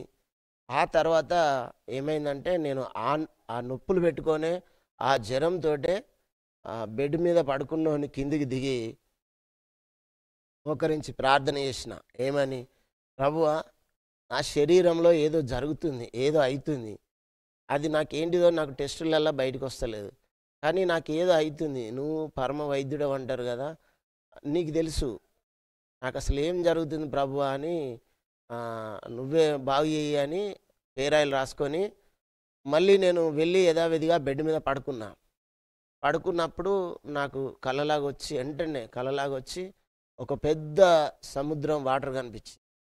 ఆ వాటర్ కనిపించాక నేను ఆ వాటర్ వైపు చూస్తూ అక్కడ ఏమని ఆలోచిస్తున్నానంటే, ఈ వాటర్‌లో దేవుడు ఉండడు గదా! దేవుడు ఆకాశాన ఉంటాడుగా అని ఆ కలలో అనుకుంటూ ఆకాశం వైపు చూసినప్పుడు చిన్న వెలుగు అక్కడికెళ్ళి నెమ్మది నెమ్మదిగా కిందికొచ్చి అదొక పెద్ద వెలుగొచ్చి నా మీదకొచ్చేసింది. ఆ వెలుగు నా మీదకొచ్చినాక అదేం చేసిందంటే ఆ వెలుగు ఇట్లా నన్ను బట్టి లాగేసింది. ఇట్లా లాగితే అసలు నేను కదిలినట్టుగా అనిపించింది. అప్పుడు ఏదో చీకటిగా ఉన్నదాన్ని, నల్లగా ఉన్నదాన్ని ఆ వెలుగు తీసి నా డోర్‌లోకెళ్ళి తీసుకొనెళ్ళి దాన్ని ఎక్కడో పడేసింది. అసలుకి అది నాకు కనిపియలే. నాకు వెంటనే మెలుకువ వచ్చి నేను లేచే వరకు ఒళ్ళంతా చెమటలు పట్టున్నాయి. మా నా భార్య అక్కడ కిచెన్‌లో ఉన్నది, వంట చేస్తుంది. నాకు ఎప్పుడు ఎట్లా ఉండనో, మంచిగున్నప్పుడు ఆరోగ్యం ఎట్లా ఉండనో అట్లా ఫ్రీగా అనిపిచ్చి, అసలు ఒళ్ళు నొప్పులు లేవు, జ్వరం లేదు, ఏం లేదు. ఫ్రీగా అనిపిచ్చి, మామూలుగా ఉన్నప్పుడు ఎట్లున్నానో అట్లాగా అయిపోయినోలే ఆమె దగ్గరికెళ్ళిపోయి ఆమెకు సాక్ష్యం చెప్పిన. ఏడ్చుకుంటూ సాక్ష్యం చెప్పిన. ఇగో దేవుడు ముట్టిండు నన్ను. నిజంగా నాకేదో శోధన అయింది. నాకర్థం కాలేదు. నేను చాలా తప్పు చేసిన, పొరపాటు చేసిన అని నేను అనుకోని ఆమెకి చెప్పినంక ఆమె అన్నది, "నువ్వు దేవునిలోకొస్తావు, దేవున్ని విశ్వసించవు, బలంగుండవు. నువ్వు ఇట్లాగే చేస్తావు, అట్లా" అని అన్నవోలే ఆ రోజు డిసైడ్ అయినా. ఏదైనా దేవుని కోసం మనం చేయాలి, దేవుని కోసం బతకాలని అనుకున్నప్పుడు మళ్ళీ ఒకరోజు నన్ను ఎవరైతే నడిపించిందో, అక్క నడిపించిందో, ఆ అక్క కరోనాలో ఆమె చనిపోయింది. ఆమె చనిపోయినాక ఒక 1 ఇయర్ తర్వాత ఆ మందిరం అంతా కొంచెం తడకలతోటి రేకులేసి ఉండే. అది ఉంటే నేను అక్క గుర్తుకొచ్చి ఆమె అందరి కోసం బాధపడే దేవునిలో నడిపించేదని నేను ఆలోచించి నేను మళ్ళీ ఆ మందిరం కాడికెళ్ళి అక్క కట్టిన మందిరం కాడికెళ్ళి ఆ రోజు న్యూ ఇయర్ నన్ను పిలిచినాళ్ళు. పిలిస్తే నేను అక్కడికెళ్ళి వాళ్ళతోటి ఒక మాట చెప్పిన. అక్క ఎంతో ప్రయాసపడ్డది. మనల్ని అందరినీ దేవుడిలోకి నడిపించింది. ఇలా దేవుడి రక్షణలో మనం అందరం ఇక్కడ కాపాడబడి బతుకుతున్నాం. మరి ఆమెకే నా బాధ్యత మనకు లేదా? ఈ తడకలు కూలిపోతున్నాయి. ఇవన్నీ ఖరాబ్ అయిపోయినాయి. మరి దీనికి ఏదైనా మనం చేయాలి. నేను కొంత స్పాన్సర్ చేస్తాను. దీనికి కావాల్సిన ఇటుక, ఇసుక అంతా నేను తెప్పిస్తాను. అది మీరు ఇదివరకు చేపిస్తారా ఇక్కడ ఉంటే అని అంటే, మందిరం ఉన్నోళ్ళు అందరూ కూడా ఒప్పుకున్నారు. చేద్దాము, మంచి మాట చెప్పినావు చేద్దామని అందరూ అన్నప్పుడు నేనే ముందుండి దానికి కొంత ఖర్చు పెట్టి మెటీరియల్ అంతా తెప్పించి ఆ అక్క ఏదైతే రేకులు వేసిందో ఆ రేకులకే చుట్టూరా ఇటుకతోటి గోడ పెడదాం అనుకున్నాం. కానీ దేవుడు అద్భుతంగా చేసి ఊహించిన దానికన్నా ఆశించిన దానికన్నా ఎక్కువ చేస్తా అన్నట్టు ఆయన ఏం చేశాడు, మళ్ళీ అందులో ఎవరైతే మందిరానికి వస్తారో ఆ మందిరానికి వచ్చే అతనిలో ఒక విశ్వాసి ఆయన మేస్త్రి పని చేస్తాడు. ఆయన నుండి ఏమంటున్నాడు, ఇది కడితే మళ్ళీ ప్రాబ్లం వస్తుంది కదా, మళ్ళీ ఒకరోజు సమస్య ఉంటుంది కదా, పిల్లర్లు వేసి కడదాము అప్పుడు బాగుంటుంది, లేకపోతే గోడ పడిపోతుంది అని అన్నవాళ్ళు. సరే పిల్లర్లు వేద్దామని అన్నాం. మేము అనుకున్న ఇన్స్ట్రుమెంటు ఒక 1,00,000 రూపాయలలో కంప్లీట్ చేద్దాం అనుకున్నది అది 2,00,000 దాకా పోయింది. ఇప్పుడు పెద్ద మందిరము, దానికి మంచి ఫ్లోరింగు అదొకటి అన్నీ వేసి నీట్గా గొప్ప మందిరం నిర్మించినాం. ఆ మందిరం నిర్మిస్తూ నేను ఆ మంచిర్యాలలో బిజినెస్ చేసేవాడిని. అక్కడ జర్నలిస్ట్గా ఉంటూ లీకేజ్ వర్క్లో కాంట్రాక్టు చేస్తూ ఉంటే ఏదైతే నా దగ్గరికి వెళ్ళి ఆ చీకటి వెళ్ళిపోయి ఆ వెలుగు వచ్చిందో అప్పటి నుండి ఇక నాకు దేవుడి వైపు మనసు రావడం, దేవుడిలో ఉండాలనడం, దేవుడు ఎన్నో మేలు చేసినా కూడా నేను ఇలాగైతున్నానేంది, నేను ఇట్లా ఎందుకు తప్పిపోతున్నా అని అదే ఆలోచన వచ్చి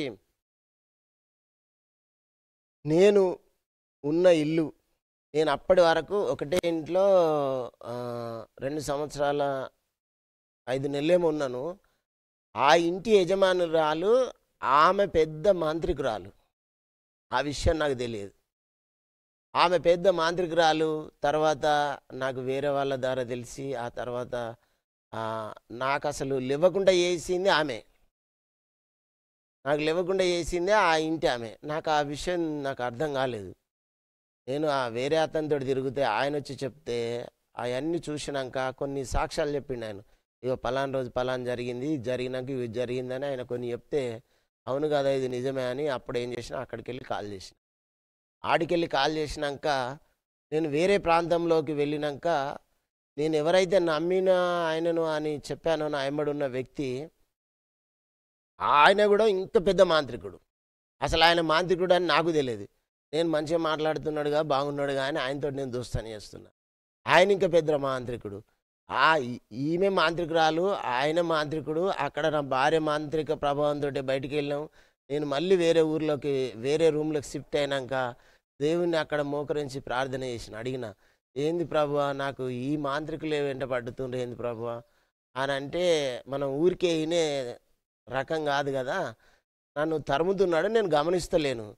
మళ్ళీ నేను ఆ ఇంట్లోకి వెళ్ళినాక ఆ ఇంట్లో పడుకుంటే ఏదో పెద్దగా శక్తిలాగా అది మా మీదకి వచ్చుడు, మా భార్య మీదకి వచ్చుడు, నా మీదకి వచ్చుడు. ఆమె ఇట్లా వస్తుంది అని అంటే నేను అప్పుడు డిసైడ్ అయినా, ఇక నేను ఇట్లా కాదు దేవునిలో బలంగా ఉండాలి మనం అని. నేను అలారం పెట్టుకొని సెల్లులో అలారం పెట్టుకుంటే మెలకు వస్తలేదని మార్కెట్లోకి వెళ్ళి ఒక పెద్ద అలారం తీసుకొచ్చి అలారం పెట్టుకొని రాత్రి 3 గంటలకు లేచి ప్రార్థన చేయడం స్టార్ట్ చేసినాక ఇక అద్భుతాలు జరిగినాయి. ఏదైతే మాకు అది చీకటిగా కనిపించడం, అది చీకటి మా మీదకి రావడం అయిందో అది ఆగిపోయింది. అది ఆగిపోయినాక ఎవడైతే నా ఎమ్మడే నాతోటే ఉండి ఆడు మాంత్రికుడు ఉన్నాడో వాడు అసలు ఏమేం చేసిండో అన్నీ కూడా బయలుపడ్డాయి.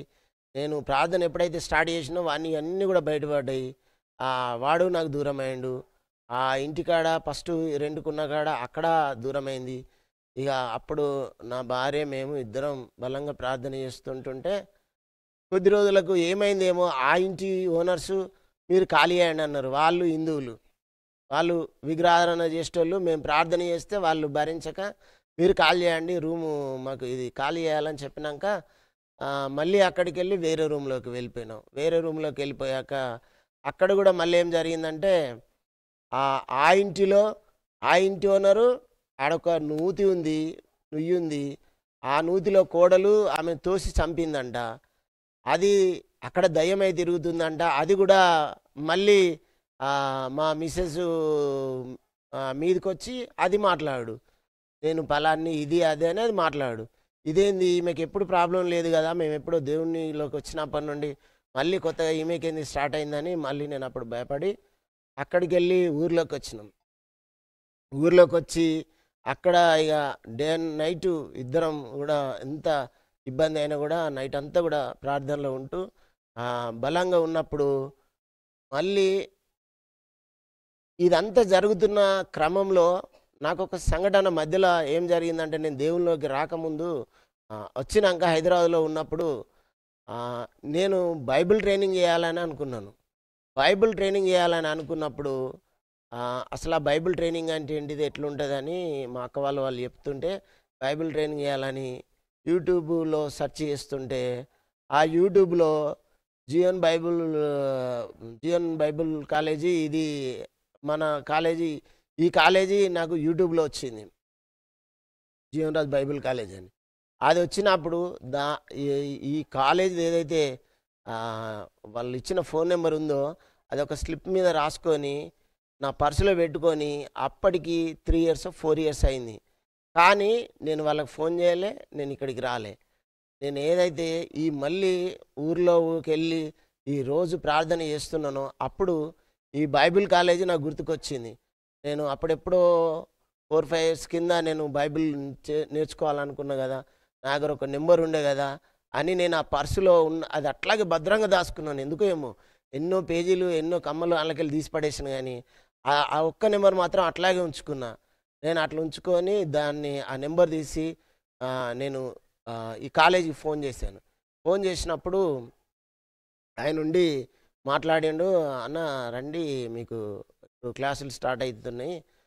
తీసుకుంటాం రండి" అన్నప్పుడు మరి నేను కాలేజీలో వెళ్ళి అక్కడే ఉంటే నా కొడుకుకు, భార్యకు, వీళ్ళకు పోషణ ఇబ్బంది అవుతుంది కదా! వీళ్ళు ఎట్లా అని ఆలోచించి ఆ సంవత్సరం నేను రాలేదు. ఆ సంవత్సరంలో ఆ బ్యాచ్‌లో రాక మళ్ళేం చేసినా నా కొడుకును వేరే ఒక హాస్టల్‌లో జాయిన్ చేసి హాస్టల్‌లో జాయిన్ చేసిన. బైబిల్ కాలేజీకి వెళ్దామనుకున్నా. మళ్ళీ మధ్యలో ఏం చేశానంటే మళ్ళీ కూడా నాసిక్‌లో ఉన్న మా మామ ఫోన్ చేసి, "నీకక్కడ రావటం లేదు కదా నాన్న, అక్కడ వర్కులు నడుస్తలేవు కదా! ఇక్కడొక 20,00,000ది బిల్డింగ్ ఉంది కాంట్రాక్టు. ఏం లేదు జస్ట్ నువ్వు ఆడ కూర్చో. వర్కర్స్ అంతా నేనే పెడతాను. ఆ డబ్బులంతా మీరే ఉంచుకోండి. మీరు రండి" అని అన్నప్పుడు మళ్ళీ నేను ఆశపడి మళ్ళేం చేశాను, మళ్ళీ నాసికెళ్ళాను. నాసికెళ్ళిపోయినాక అక్కడ ఓ గొడవ జరిగింది. ఆ గొడవ ఎంత జరిగిందంటే అక్కడ పోయి కేసులు పెట్టుకునేంత జరిగింది. ఇక మేమిద్దరం డిసైడ్ అయినాం. ఇదంతా దేవుడి ప్రణాళిక. దేవుని మాటను మనం గౌరవిస్తలేము. దేవుణ్ణి మనం గుర్తిస్తలేము. మనకు అవసరత ఉన్నప్పుడు ఒకలాగా ఉంటున్నాం, ఆపదలో ఒకలాగా ఉంటున్నాం. ఖచ్చితంగా మనం ఇక దేవునిలోకి వెళ్ళాల్సిందే అని మేము డిసైడ్ అయినాం. నాకు ఈ డిసైడ్ కాకన్నా ముందే ఒక 5 సంవత్సరాల క్రితం ఒకరోజు దేవుడు కల్లో కనబడి సువార్త చేద్దాం పదా అని ఆయన నన్ను పట్టుకొని వెళ్దాం పదా అని ఒక తెల్లగా ఒక హైట్‌గా ఉన్న వ్యక్తి వచ్చి ఆయన నన్ను సువార్తకు తీసుకొని వెళ్ళిండు. ఆ సువార్త కూడా నాకు తెలిసిన మనుషుల దగ్గరనే చేపిస్తూ ఆమెను ఒక విషయం అడిగిండు. "మీకేమైనా ప్రాబ్లం ఉంటే ఇగో యేసయ్య వచ్చిండమ్మా ప్రార్థన చేయించుకోండి" అని నేను అడిగితే ఆమె ఏమంటుంది, "ఇటువంటి వాళ్ళని చాలా చూసినామని" కలలో ఆమె అంటుంటే ఈయన ఏమని చెప్పిపోయాడంటే, "నన్ను సువార్తకు వెళ్ళేప్పా, సువార్త చేద్దాం పదా" అని నడిపించిన వ్యక్తి నాతోటి ఉన్న ఆయన తెల్లగా హైట్ ఉన్నాడు. ఆయన ఏమంటున్నాడంటే ఆమెను, "నీ మనుమడు చనిపోయినా నువ్వు మారలేదా" అని చెప్పి అక్కడికెళ్ళి వేరే ప్రాంతంకి వెళ్ళిపోయినాం. ఆ ప్రాంతంకెళ్ళిపోయినా ఈ కల ఇన్నా నేను అక్కడ వెలుగొచ్చింది, ఈ కలొచ్చింది. కానీ నేను దేవునిలోకి రాలే. తర్వాత ఆయన నీ మనమడు చచ్చిపోయినా మానలేదా అన్నప్పుడు అసలు ఆమెకు మనమడున్నాడా లేదా అని నాకు తెలిసిన వాళ్ళే వాళ్ళు. వాళ్ళ కొడుకు ఒక రోజు నాకు కలిసినప్పుడు నేను అది క్లారిఫై చేసుకున్నా. అడిగిన. "నీకెంతమంది పిల్లలు ఏంటిది?" అని అడిగితే ఆమెకొక్కడే కొడుకు నాకు కనిపించిన ఆమెకు. "నీకెంతమంది పిల్లలంటే" ఆయనుండి ఏమన్నాడు, "నాకు 2 ఆడపిల్లలన్నారు." "అదేంది నీకు కొడుకు పుట్టలేదా?" అని నేను అడిగిన. అడిగితే ఆయన ఏమన్నాడు, "ఫస్ట్ నా కొడుకు పుట్టి చనిపోయిండు. తర్వాత 2 పిల్లలు పుట్టిననోలే." నేను అప్పుడు కొంత భయపడ్డా. ఓకే. ఇది నా ఊహ కల గాదు. ఆయనకు జరిగింది నాకైతే తెలియదు మరి. ఇది దేవుడు నాకు అది చూయించి వెళ్ళిపోయిండని చెప్పినానని అది నాకు మళ్ళీ గుర్తుకొచ్చి నాసిక్‌లో వెళ్ళినప్పుడు ఇయన్నీ మళ్ళీ ఒకసారి గుర్తు చేసుకున్నాం. ఎక్కడెక్కడ ఏం జరిగింది, ఎక్కడెక్కడ ఏం జరిగిందన్నప్పుడు ఇయన్నీ గుర్తు చేసుకొని ఇక మేమిద్దరం డిసైడ్ అయినాం. ఖచ్చితంగా మనం దేవునిలో సిద్ధపడి బతకాలి. దేవునిలోనే ఉండాలి. ఇది దేవుడి పిలుపు. దేవుడిని మనం హెచ్చరిస్తున్నాం. ఎన్నో మేలు చేసి, ఇంత భయంకరమైన మంత్రశక్తుల నుండి విడిపించి, గర్భఫలం లేనప్పుడు కూడా మనకు గర్భఫలం ఇచ్చి, అసలు మనకు చేతిలో పని లేనప్పుడు కూడా పెద్ద కాంట్రాక్ట్ ఇచ్చి, మన చేతిలో కార్లు మన కింద వర్కర్లను ఉంచి, మనల్ని ఇంత గొప్పగా కూడా ఆయన దీవించినప్పుడు, మనం ఇష్టానుసారంగా బతికినాము. ఇది మనం చాలా పొరపాటు చేసినాము. దేవునికి మనం చాలా వ్యతిరేకంగా వెళ్తున్నామని మేమిద్దరం కూడా డిసైడ్ అయ్యి అప్పుడు మళ్ళీ హైదరాబాద్లోకి రావడం జరిగింది. ఈ హైదరాబాద్లోకి వచ్చినాక కూడా ఈ హైదరాబాద్లో ఇది మానవుని తప్పిదం, మానవుని నిర్లక్ష్యం అనేది ఎట్లాగుంటుందంటే, హైదరాబాద్లోకి వచ్చినాక కూడా నేనేం చేశానంటే మా మా చెల్లె ఇక్కడ ఉంటుంది. ఆమె ఫోన్ చేసి, "మీరు హైదరాబాద్కి రండి. మీరు ముందు అప్పుడు కల్వ టెంపుల్కి వెళ్ళారు కదా, మళ్ళీ రండి. ఆ పాస్టర్ గారు రానోళ్ళు పాతోళ్ళను రావాలని ప్రార్థన చేయమంటున్నాడు. మీరు రండి" అని అన్నది. అన్నాక అప్పుడు మళ్ళీ ఇక్కడికి వచ్చినాక నాకేదైనా జాబ్ చూసుకోవాలి, ఏదైనా పనిలోకి వెళ్ళిపోవాలని అటే ఆలోచిస్తున్నాం. కానీ మేము ఇంటి దగ్గర అనుకున్నది, నాసిక్లో అనుకున్నది బైబిల్ ట్రైనింగే. కానీ మళ్ళీ ఇక్కడికి వచ్చినాక కూడా మళ్ళీ ఇక్కడ నా చుట్టూ ఉన్నోళ్ళు ఏం తలంపిస్తున్నారంటే వాళ్ళు, "నువ్వేదైనా జాబ్ చేయి, ఏదైనా వర్క్ చేయి, ఇట్లా కష్టమవుతుంది కదా" అని వాళ్ళు చెప్పినప్పుడు ఒకరోజు నేను ఇంటికాడ ఖాళీగా ఉంటే మా అక్క కొడుకు ఇక్కడే ఉంటాడు హైదరాబాద్లోనే. ఆయనే ఉండి ఏమన్నాడు, "మామయ్య పలాని చోటికి వెళ్దాము, అక్కడ ఒక వర్క్ వచ్చింది, చూసొద్దాము, ఖాళీగానే ఉన్నావు కదా, వెళ్దాం రా" అని నాతోటి ఆయన అన్నప్పుడు మేమిద్దరం ఆయన కారు పట్టుకొని ఈ పక్కనే మన బిహెచ్ఎల్కి వచ్చినాం. బిహెచ్ఎల్ అక్కడ ఒక వర్క్ ఉంటే ఆ వర్క్ చూసి మళ్ళీ సాయంత్రం వెళ్ళిపోయాను. నాకు వెళ్ళిపోయేటప్పుడు మళ్ళీ గుర్తుకొచ్చింది. బిహెచ్ఎలే కదా, నేను అప్పుడు చూసిన అడ్రస్ అది జీవన్ రాజ్ బైబిల్ కాలేజీ బిహెచ్ఎలే కదా అని మళ్ళీ గుర్తుకొచ్చి ఏం చేశానంటే, నేను ఇంటికి వెళ్ళినాక మళ్ళీ గూగుల్ మ్యాప్లో కొట్టాను. గూగుల్ మ్యాప్లో కొడితే ఈ పక్కనే ఉంది. అరే, మనం వెళ్ళిన దాని పక్కనే ఉంది కదా, మనం అక్కడ దాకా వెళ్ళి కాలేజ్ చూసి రాకపోతే ఒకసారి చూసి వస్తే అయిపోవు అని అనుకున్నాం. అనుకున్న వాళ్ళు మా అల్లుడు నుండి ఏమన్నాడు, ఒకరోజు రేపు వెళ్దాం తీ, రేపు కూడా ఖాళీగానే ఉన్నాం కదా వెళ్దామని అప్పుడు అనుకొని మళ్ళీ మరొక రోజు ఇద్దరం కలిసి మేము ఈ కాలేజీలోకి రావడం, జీవన్ రాజ్ బైబిల్ కాలేజీలోకి వచ్చినాక వాళ్ళతోటి మాట్లాడడం, మా సాక్ష్యం చెప్పడం, నేను దేవుల్లో ఇట్లా దేవుడు నాకు అనేక విషయాలలో సేవలో వాడబడాలని నాకు ఎన్నో సిగ్నల్స్ ఇచ్చినా నేను మారలేదు, కాబట్టి నేను ట్రైనింగ్ తీసుకుంటా అన్నప్పుడు వాళ్ళు నాకు అవకాశం ఇవ్వడం. ఒకటేంటి అంటే, నాకు పని లేని టైంలో, నాకు ఎలాంటి పని లేకుండా నేను ఇంత తిరుగుతున్న సమయంలో డబ్బులు కట్టాలంటే వేరొక బైబిల్ కాలేజీలో అడిగినప్పుడు అక్కడ ఎక్కువ డబ్బులు అన్నారు. అక్కడ 3 ఇయర్స్ కోర్సు 36,000 అవుతాయని అన్నారు. నేను జీవన్ రాజ్ బైబిల్ కాలేజీకి వచ్చినప్పుడు ఉచితంగానే మేము నీకు ట్రైనింగ్ ఇస్తాము, కానీ దేవుడి సేవలో మీరు వాడబడాలని చెప్పినప్పుడు నాకు చాలా హ్యాపీనెస్ అనిపించి, సంతోషం అనిపించి, నాకు దేవునిలో నిలబడడానికి నాకు ఒక మార్గం దొరికిందని నేను అనుకొని బైబిల్ కాలేజీలో జాయిన్ అయినాక కూడా మాకు ప్రాబ్లమ్స్, ఏం ప్రాబ్లమ్స్, నేను ఎవరైతే నన్ను పిలిచిండ్రో మా సిస్టర్ ఇంటికాడ ఉంటే వాళ్ళకు రూమ్ ఇబ్బంది అవుతుందని అక్కడికి వెళ్ళి వేరే దగ్గరికి వెళ్ళినాం. వేరే దగ్గరికి వెళితే వేరే రూమ్ తీసుకుంటే ఆ రూము ఓనర్ కూడా మాంత్రికురాలే. అది ఇంకా భయంకరమైన మాంత్రికురాలు. ఆమె నేను ఆ రూమ్‌లోకి వెళ్ళినంక ఆ దర్వాజాకు నిమ్మకాయలు కోసి కడుతుంది. నా దర్వాజా కాడ నిమ్మకాయలు కోసి ఏస్తుంది. ఆ బొట్లు పెడుతుంది. కోడి పిల్లలను కోస్తుంది. ఏమేమో చేస్తుంది. అరే! నేను మళ్ళీ అక్కడ భయపడ్డా. ఇదేంది నేను మళ్ళీ మళ్ళీ పోయి ఇదే జీవితంలోకి ఇళ్ళకెందుకొచ్చినా అని నేను మస్తు ఇగ దేవుడి దగ్గర భయంకరంగా ఏడ్చిన. ఏంది ప్రభువా! అని ఇంత ఈ మాంత్రికుల ప్రభావం ఏంటిది? నాతోటి వీళ్ళు నా ఎంబడి పడడం ఏంటిది? అసలు నీకు తెలవకుండా ఇది జరుగుతదా? నీకు తెలవకుండా ఏది జరగదు గదా! అని నేను చాలా ఏడ్చినప్పుడు ఆ మాంత్రికురాలు, ఆమె చేష్టలు చూసి నేను మాంత్రికురాలని గుర్తించిన. ఒకరోజు ఆమె ఏం చేసిందంటే, మేము ఉదయాన్నే లేసి మందిరానికి సేవ చేయడానికి వెళ్ళాలని మేము స్నానం చేస్తుంటే, లేచి గోల గోల గొడవ చేసింది. ఉదయాన్నే లేస్తారా? మేము పడకుండా లేదా? ఏంటిది ఇట్లా మీరు ఉండొద్దు ఖాళీ చేయాలి అట్లా ఇట్లా అని గొడవ గొడవ చేసింది. ఆ గొడవల ఆమె ఆవేశపడుతూ మాట్లాడుతూ ఆమె ఏమన్నదంటే, "నువ్వెన్ని బంధించినా నేను విడిపించుకుంటా. నా నాకు శక్తి లేదనుకుంటున్నావా?" అన్నది ఆమె గొడవల. అసలు నేను మాట్లాడేది అక్కడ వేరే, ఆమె చెప్పేది అక్కడ వేరే.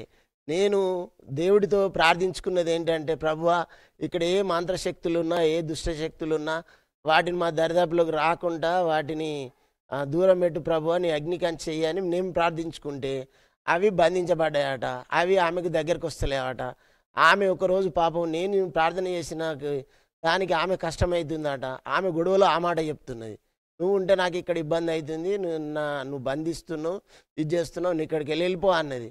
ఆమె మళ్ళీ ఆమెకి ఎవరైతే ఆ గురువు ఉన్నారో ఆ దగ్గరికి పోయి వాటిని అన్ని మళ్ళీ రిలీజ్ చేసుకొచ్చుకున్నదట. నేను ఆ గురువు దగ్గరికి పోయి ఆమె ఆవేశంలో అసలు మొత్తం నిజాలు చెప్పేసింది. నేను ఏదైతే అనుకున్నానో ఆమె అయ్యే చెప్పేసింది. ఇక ప్రభువా మమ్మల్ని ఎందుకు ఇట్లా ఇబ్బంది పెడుతున్నావు అట్లా ఇట్లా అన్నప్పుడు, ఎవడైతే శత్రువు ఉంటాడో అక్కడనే మమ్మల్ని నిలబెట్టిండు దేవుడు. అయినా ఆమె మా దగ్గరికి మాకేం ప్రాబ్లం కాలేదు. ఆమెకు ప్రాబ్లం అయింది. మా మిస్సెస్ భయపడ్డది. మా భార్య భయపడి, ఈమె మాంత్రికురాలేమో కదా, ఈమె ఇంట్లో ఉంటే మనకు ప్రాబ్లం అవుతుంది కదా, మరి వేరే దగ్గర కాల్ చేసి పోదామంటే నేను అప్పుడు ఇక సంపూర్ణ విశ్వాసంలో ఉన్నా. ఎందుకంటే దేవుడు నన్ను నడిపిస్తున్నా, నన్ను నిలబెడుతున్నా అన్నీ గుర్తుకొచ్చి నేను అప్పుడు ఆమెకు ఒక మాట చెప్పిన. ఏమనంటే, మనము దేవుని నమ్ముకున్నాం, వాళ్ళు దయ్యాలు నమ్ముకున్నారు. దేవుడు దయ్యానికి భయపడతాడా? మనల్ని చూసి వాళ్ళు భయపడాలి కానీ వాళ్ళకు మనం భయపడేంది? మనం భయపడే ప్రసక్తే లేదు. వాళ్ళే భయపడతారు చూడు. ఒక 4 రోజులు అయినాక వాళ్ళే ఖాళీ చేయమంటే చూడు అని చెప్పిన. అట్లాగే జరిగింది. ఆమె 4 రోజులు అయినాక నాకు భరిస్తలేను, నాకు ఇబ్బంది అవుతుంది, నువ్వు ఖాళీ చేసి వెళ్ళిపో అన్నది. అన్నవాళ్ళే మళ్ళీ అక్కడి నుండి మళ్ళా వేరే రూమ్లోకి షిఫ్ట్ అయినాం. ఈ షిఫ్ట్ అయ్యే క్రమంలో నేను బైబిల్ కాలేజీకి వస్తున్నాను. ఆమెకి ఏ పని లేదు. మాకు తినడానికి కూడా కష్టమైంది. అసలు డబ్బులు కూడా లేకుండే. అటువంటి టైంలో మా భార్యకి ఎందుకో ఈరోజు ఎగ్గు కర్రీ ఉంటే బాగుండు, కోడిగుడ్డు కర్రీ తినాలనిపిస్తుందని ఆమె చెప్తున్నది. ఆమె చెప్తే నేనుండన్నా, ఎన్నోసార్లు మటన్లు కోడిగుడ్లు ఎన్నోసార్లు తిన్నాం కదా, దానికి ఆశపడేందుకు, దేవుడు ఇస్తలే, ఓపిక పట్టుకో అని చెప్పాను. ఆ రోజు ఆమె అనుకున్నది మేము అనుకున్నాము. మాకు తెలిసిన బంధువు ఎగ్గు కర్రీ ఫ్రై చేసుకొని మా ఇంటికి వచ్చి మేమున్న రూమ్ కాడికి వచ్చి, ఇగో ఈ ఎగ్గు కర్రీ తినండి అని ఆమెకు ఆ ఎగ్గు కర్రీ ఇచ్చిండు. ఎగ్గు కర్రీ ఇచ్చిన వాళ్ళు ఆమెకు సాక్ష్యం చెప్పిన. నువ్వు ఆశపడ్డవు, వస్తువు చిన్నదే కావచ్చు కానీ మన చేతిలో డబ్బులు లేనప్పుడు దేవుడు నువ్వు ఆశపడ్డదాన్ని నెరవేర్చిండు అన్నప్పుడు ఇద్దరం చాలాసార్లు దేవుడిలో ప్రార్థనలో కన్నీరు పెడుతూ ప్రార్థిస్తూ మళ్ళీ వేరే రూమ్కి వెళ్ళిపోయాక ఇక నేను అక్కడ చాలా ఏడ్చాను. ఏంది ప్రభువా, నేను నిలబడాలంటే నాకు ఇంత కష్టమవుతుందని అంటే, ఒకానొక సందర్భంలో మళ్ళీ ఈ ట్రైనింగ్ వస్తుంటే ఆర్థిక ఇబ్బందులు వస్తున్నాయని నేను ర్యాపిడో రైడ్ కొట్టాను. కాలేజ్ అయిపోగానే ర్యాపిడో రైడ్స్ కొట్టుకొని ఆ డబ్బులతోటి మేము పోషించుకునే వాళ్ళం. అట్లా జరుగుతున్న క్రమంలో నువ్వు ర్యాపిడో కొట్టి దేవుల్లో నిలబడతావని మరొకటి ఈ చెయ్యి ఇరిగిపోయింది. ఓ చోట పడిపోయి ఈ చెయ్యి ఇరిగింది. ఈ చెయ్యి ఇరిగినాక కూడా అప్పుడు మళ్ళీ ఏడ్చినాం. అసలు ఇన్ని ప్రాబ్లమ్స్ ఎందుకు వస్తున్నాయి, ఇన్ని ఇబ్బందులు అవుతున్నాయి, అసలు దేవుల్లో నిలబడకుండా సాతాను గాడు ఇన్ని చేస్తున్నాని అప్పుడు చాలా కన్నీరు పెట్టి ఏడ్చినప్పుడు మళ్ళీ జీవన్ రాజ్ బైబిల్ కాలేజీకి వచ్చి ప్రిన్సిపాల్ సార్ని అడిగినాం. అయ్యా మరి నాకు బైక్ తోలడం కష్టమవుతుంది, నేను తప్పిపోవద్దు, నాకు ఇక్కడే అకామిడేషన్ ఇవ్వండి అంటే ఆయన ఉండి ఏమన్నాడు, ఓకే తమ్ముడు మీరు ఉండండి, మీకు నొప్పి తగ్గేదాకా ఇక్కడే భోజనం చేయండి, ఇక్కడనే హాస్టల్లో ఉండండి, మీరు ఇక్కడనే ఉండి సేవలో ఉండండి అని చెప్తే నేను ఇక్కడే ఉంటే నాతోటి ట్రైనింగ్ చేసే మా సోదరులందరూ కూడా వాళ్ళు దేవుని ప్రేమను చూపించి వాళ్ళు ఒక్కొక్కరు నా బట్టలు వినడం, తమ్ముడైతే నా ముఖం కడగడం, అవన్నీ చూసినప్పుడు చాలా ఏడ్చినాను. నా ఇంటి దగ్గరికి వెళ్ళి మా భార్య మేము కూడా ఏడ్చినాం. అంటే ఒక్కసారి మనం దేవుని వైపు కన్నులు పెడితే, ఒకసారి దేవుని వైపు మనం అడుగులేస్తే, ఎన్ని కష్టాలు వచ్చినా ఎన్ని ఇబ్బందులు వచ్చినా మన తోటే ఉంటాడు ఆయనే. అనేక ప్రాంతాల్లో మనకు అన్ని ఏర్పాటు చేస్తాడని మేమిద్దరం అనుకొని నిలబడ్డాం.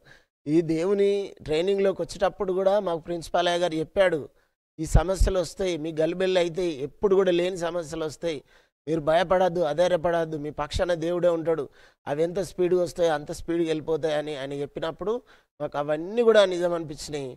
ఆ సందర్భంలో మేము భయపడలే, ఖచ్చితంగా దేవునిలో ఉంటామని డిసైడ్ అయినాం. మా భార్య కూడా ఒక సందర్భంలో చెప్పిన, నాకేదన్నా ప్రాబ్లమ్స్ కానీ అనారోగ్య ప్రాబ్లమ్స్ కానీ ఎక్కువ అయితే నేను పోయి అవసరం అంటే ఆ కాలేజీ దగ్గరనే హాస్టల్లో పడుకొని బుర్లుకుంటా పోయి నేను క్లాస్ వింటా, కానీ నేను ఇంటికి రాను, అవసరం అంటే నువ్వు మళ్ళీ ఇంటికి వెళ్ళిపో, కానీ నేనైతే ఇక్కడికి రాను, ఈ రూమ్ దగ్గరికి రామని ఇద్దరం డిసైడ్ అయినాక మళ్ళీ ప్రార్థిస్తుంటే ఇప్పుడు రీసెంట్గా మళ్ళీ దేవుడు ఒక క్రైస్తవుల ఇంట్లోనే మాకు రూమ్ ఇచ్చాడు, అందులో ఉంటున్నాం రెగ్యులర్గా. ఆమెకు కూడా స్కూల్లో వర్క్ వచ్చింది, మాకున్న ఆర్థిక సమస్యలు పోయినాయి, ఆ రూమ్ సమస్య పోయింది, ఈ చేయి నొప్పి కూడా తగ్గింది. నేను ఇప్పుడు బైక్ డ్రైవ్ చేసుకుంటున్నాను, ఈ బైక్ డ్రైవ్ చేస్తూ మందిరానికి వస్తున్నాను. మమ్మల్ని ఎన్నో విధాలుగా ఇబ్బంది పెట్టాలని, కష్టపెట్టాలని సాతానుగాడు మా వెనుకబడి ఎంత ప్రయత్నం చేసినా కూడా అస్సలు వాడిది 1% కూడా గెలవకుండా దేవుడు మా పక్షాన నుండి మమ్మల్ని నిలబెట్టిండు. నన్ను ఈ ట్రైనింగ్కి అంతా కూడా దేవుడు ఆయన శక్తితో నడిపిస్తుండు.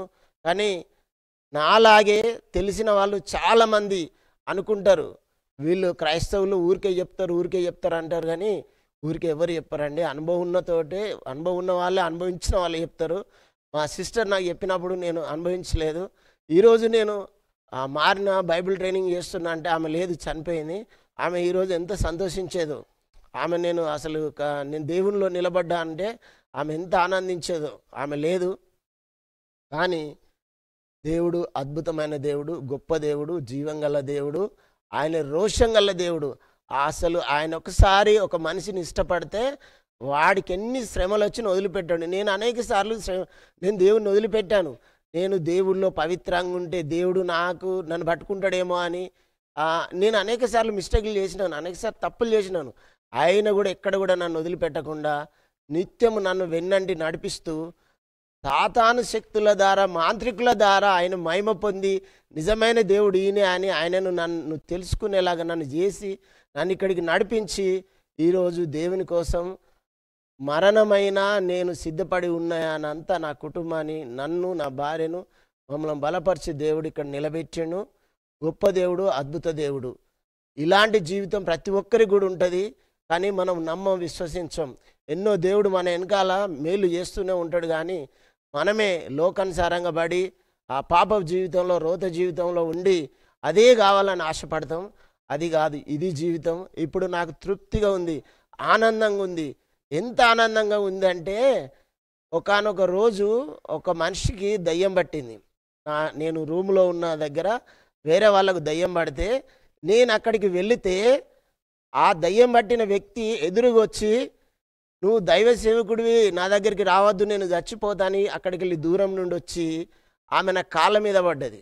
ఆ దయ్యం పట్టిన మనిషి, నేను వాళ్ళ ఇంటికి వెళ్ళంగానే ఆమె అక్కడికి వెళ్ళి వచ్చి నా కాళ్ళ మీద పడి, నీకు దండం పెడితే ఇక్కడికి వెళ్ళిపో అంటే, నాకు ఒకేసారి యేసయ్య కూడా పరిచర్యలో వెళ్ళినప్పుడు దయ్యం పట్టిన వ్యక్తి, అక్కడ దయ్యాలు, దైవ కుమారుడా ఎందుకు వచ్చినావు మమ్మలను ఇబ్బంది పెట్టడానికి అని ఆయనను అడిగినట్టుగా నాకు అట్లాగా అనిపించి నిజంగా నేను కన్నీరు పెట్టుకున్నా. ఇంత గొప్ప ధన్యత ఉంటుందా ప్రభువా, నాకు ఈ విషయాలు తెలియక నేను చాలా ఇన్ని రోజులు దూరంగా ఉన్నాని నేను దేవుల్లో మళ్ళీ ఒకసారి ప్రార్థన చేసుకున్నా. కానీ నా జీవితంలో వాక్యం ద్వారా దేవుడు అనేక సార్లు మాట్లాడిండు. ఆయన మాట్లాడిన మాటలలో మత్తయి 12వ అధ్యాయం 18-20 వచనాలలో ఈయన నా ప్రియకుమారుడు, ఈయన నా సేవకుడు, ఈయన పైన నా ఆత్మనుంచుతా అన్న మాట ఏదైతుందో, నేను అనేక సార్లు ఇట్లా బైబిల్ తీసినప్పుడు ఏదో అంటే నాకు తెలియక నేను ఇట్లా పరిశీలించటోని దేవుడు నాతో ఏం వాక్యం మాట్లాడతాడు అని ఇట్లా తీసేవాడిని. ఇట్లా తీసినప్పుడల్లా అదే మాట వచ్చేది, అదే మాట వచ్చేది, అదే మాట వచ్చేది, అదే మాట వచ్చేది. అనేక సార్లు ఆ మాట వచ్చినప్పుడు అది నాకు ఫిక్స్ అయిపోయింది, కానీ నేను దాన్ని గుర్తించలేదు, గమనించలేదు. ఇంకా ఇట్లాగే చూస్తున్న ఒక క్రమంలో కూడా ఒకరోజు మా భార్య ప్రార్థన చేసి, మరి మనకి కష్టాలు ఇట్లాగే ఉంటాయా, దేవుడు మనకి ఏం చేయడా, మనకి ఇల్లు లేదు కదా, అక్కడ ఊర్లో ఉన్న ఇల్లేనా, సిటీలో ఇల్లుయరా అని ఆమె ప్రార్థన చేసి, ఆమె వాక్యం తీసి దేవుడు ఏం చెప్తాడో చూద్దామని అన్నప్పుడు వాక్యం తీస్తే ఆమె వేరేలాగా వచ్చింది. ఆమె ఉండేమన్నది, నువ్వు నమ్ముతావు కదా, చాలా దేవుడు అంటే నీకు కూడా ఇష్టమే కదా, నువ్వుది ఎట్లాగుంటుందో చూద్దామని ఆమె అన్నప్పుడు మళ్ళీ నేను ప్రార్థన చేసి ఆ బైబిల్ తెరిచి చూసినప్పుడు నాకు కనిపించిన వాక్యం, ఆయన ఏమని అంటున్నాడంటే, నీ నీ గృహముకు నేను సియోను నుండి మూలరాయి వేసినాను అని ఒక వాక్యం వచ్చినప్పుడు అది చూసి ఆ ఇద్దరం కూడా మళ్ళీ కన్నీరు పెట్టుకోవడం జరిగింది. దేవుడు వాక్యం ద్వారా మాట్లాడిండు, సేవకుల ద్వారా మాట్లాడిండు, కళల ద్వారా మాట్లాడిండు, క్రియల ద్వారా కూడా మాట్లాడిండు. నా కుమారుని ఇచ్చిండు, ఆమెకు చేతబడి శక్తులను విడుదల చేసిండు, సేవకుని ద్వారా మాట్లాడి ఇన్ని చేసినా కూడా నేను అట్లాగే మూర్ఖంలో లోకంలో పడి ఉండి అనేక కష్టాలు వచ్చినాయి. ఇప్పటికైనా గుర్తించుకున్నా, ఇప్పుడు బాధపడుతున్నాను, ఇప్పుడు ఏడుస్తున్నాను. ప్రభువా నేను చాలా టైం వేస్ట్ చేసినాను, ప్రభువా నేను చేసిన దాన్ని క్షమించాను, ఇప్పుడు నేను బాధపడుతూ దేవునిలో నిలబడ్డా. ప్రతి ఒక్కరికి కూడా నా విన్నపం, నిజమైన దేవుడు, రోషంగల దేవుడు, జీవంగల దేవుడు యేసు ప్రభు ఒక్కడే, వేరే దేవుడు లేడు. మనం మొక్కేటి అన్నీ కూడా దేవుడు కాదు. నేను పరిశీలించిన, నేను ప్రాక్టికల్గా చూసిన, నేను ఊరికే నేను దేవునిలోకి వచ్చిన వాడిని కాదు, చాలా పరిశీలించి పరిశీలించి పరిశీలించి దేవునికే పరీక్ష పెట్టి నేను వచ్చిన వాడిని. నేను ఒక జర్నలిస్టుగా ఉండి నేను నమ్మబోదు, ఒక కమ్యూనిస్టుగా ఉండి నేను నమ్మకపోదు. నాకు ఆ కమ్యూనిస్ట్ సిద్ధాంతాలలో దేవుని నమ్మరు, ఆ జర్నలిస్టుగా కూడా దేవుని నమ్మరు. అటువంటి సందర్భం నుండి నేను వచ్చిన అంటే నేను గొప్పవాడిని, నాకు ఇంకా అనేక విషయాలు తెలుసడానికి నాకు ఏం లేవు. దేవుడే గొప్పవాడు, సమస్తం ఆయనే. ఆయన నా జీవితంలో గొప్ప కార్యం చేసిండు. ఆయనకే మహిమ కలుగును గాక.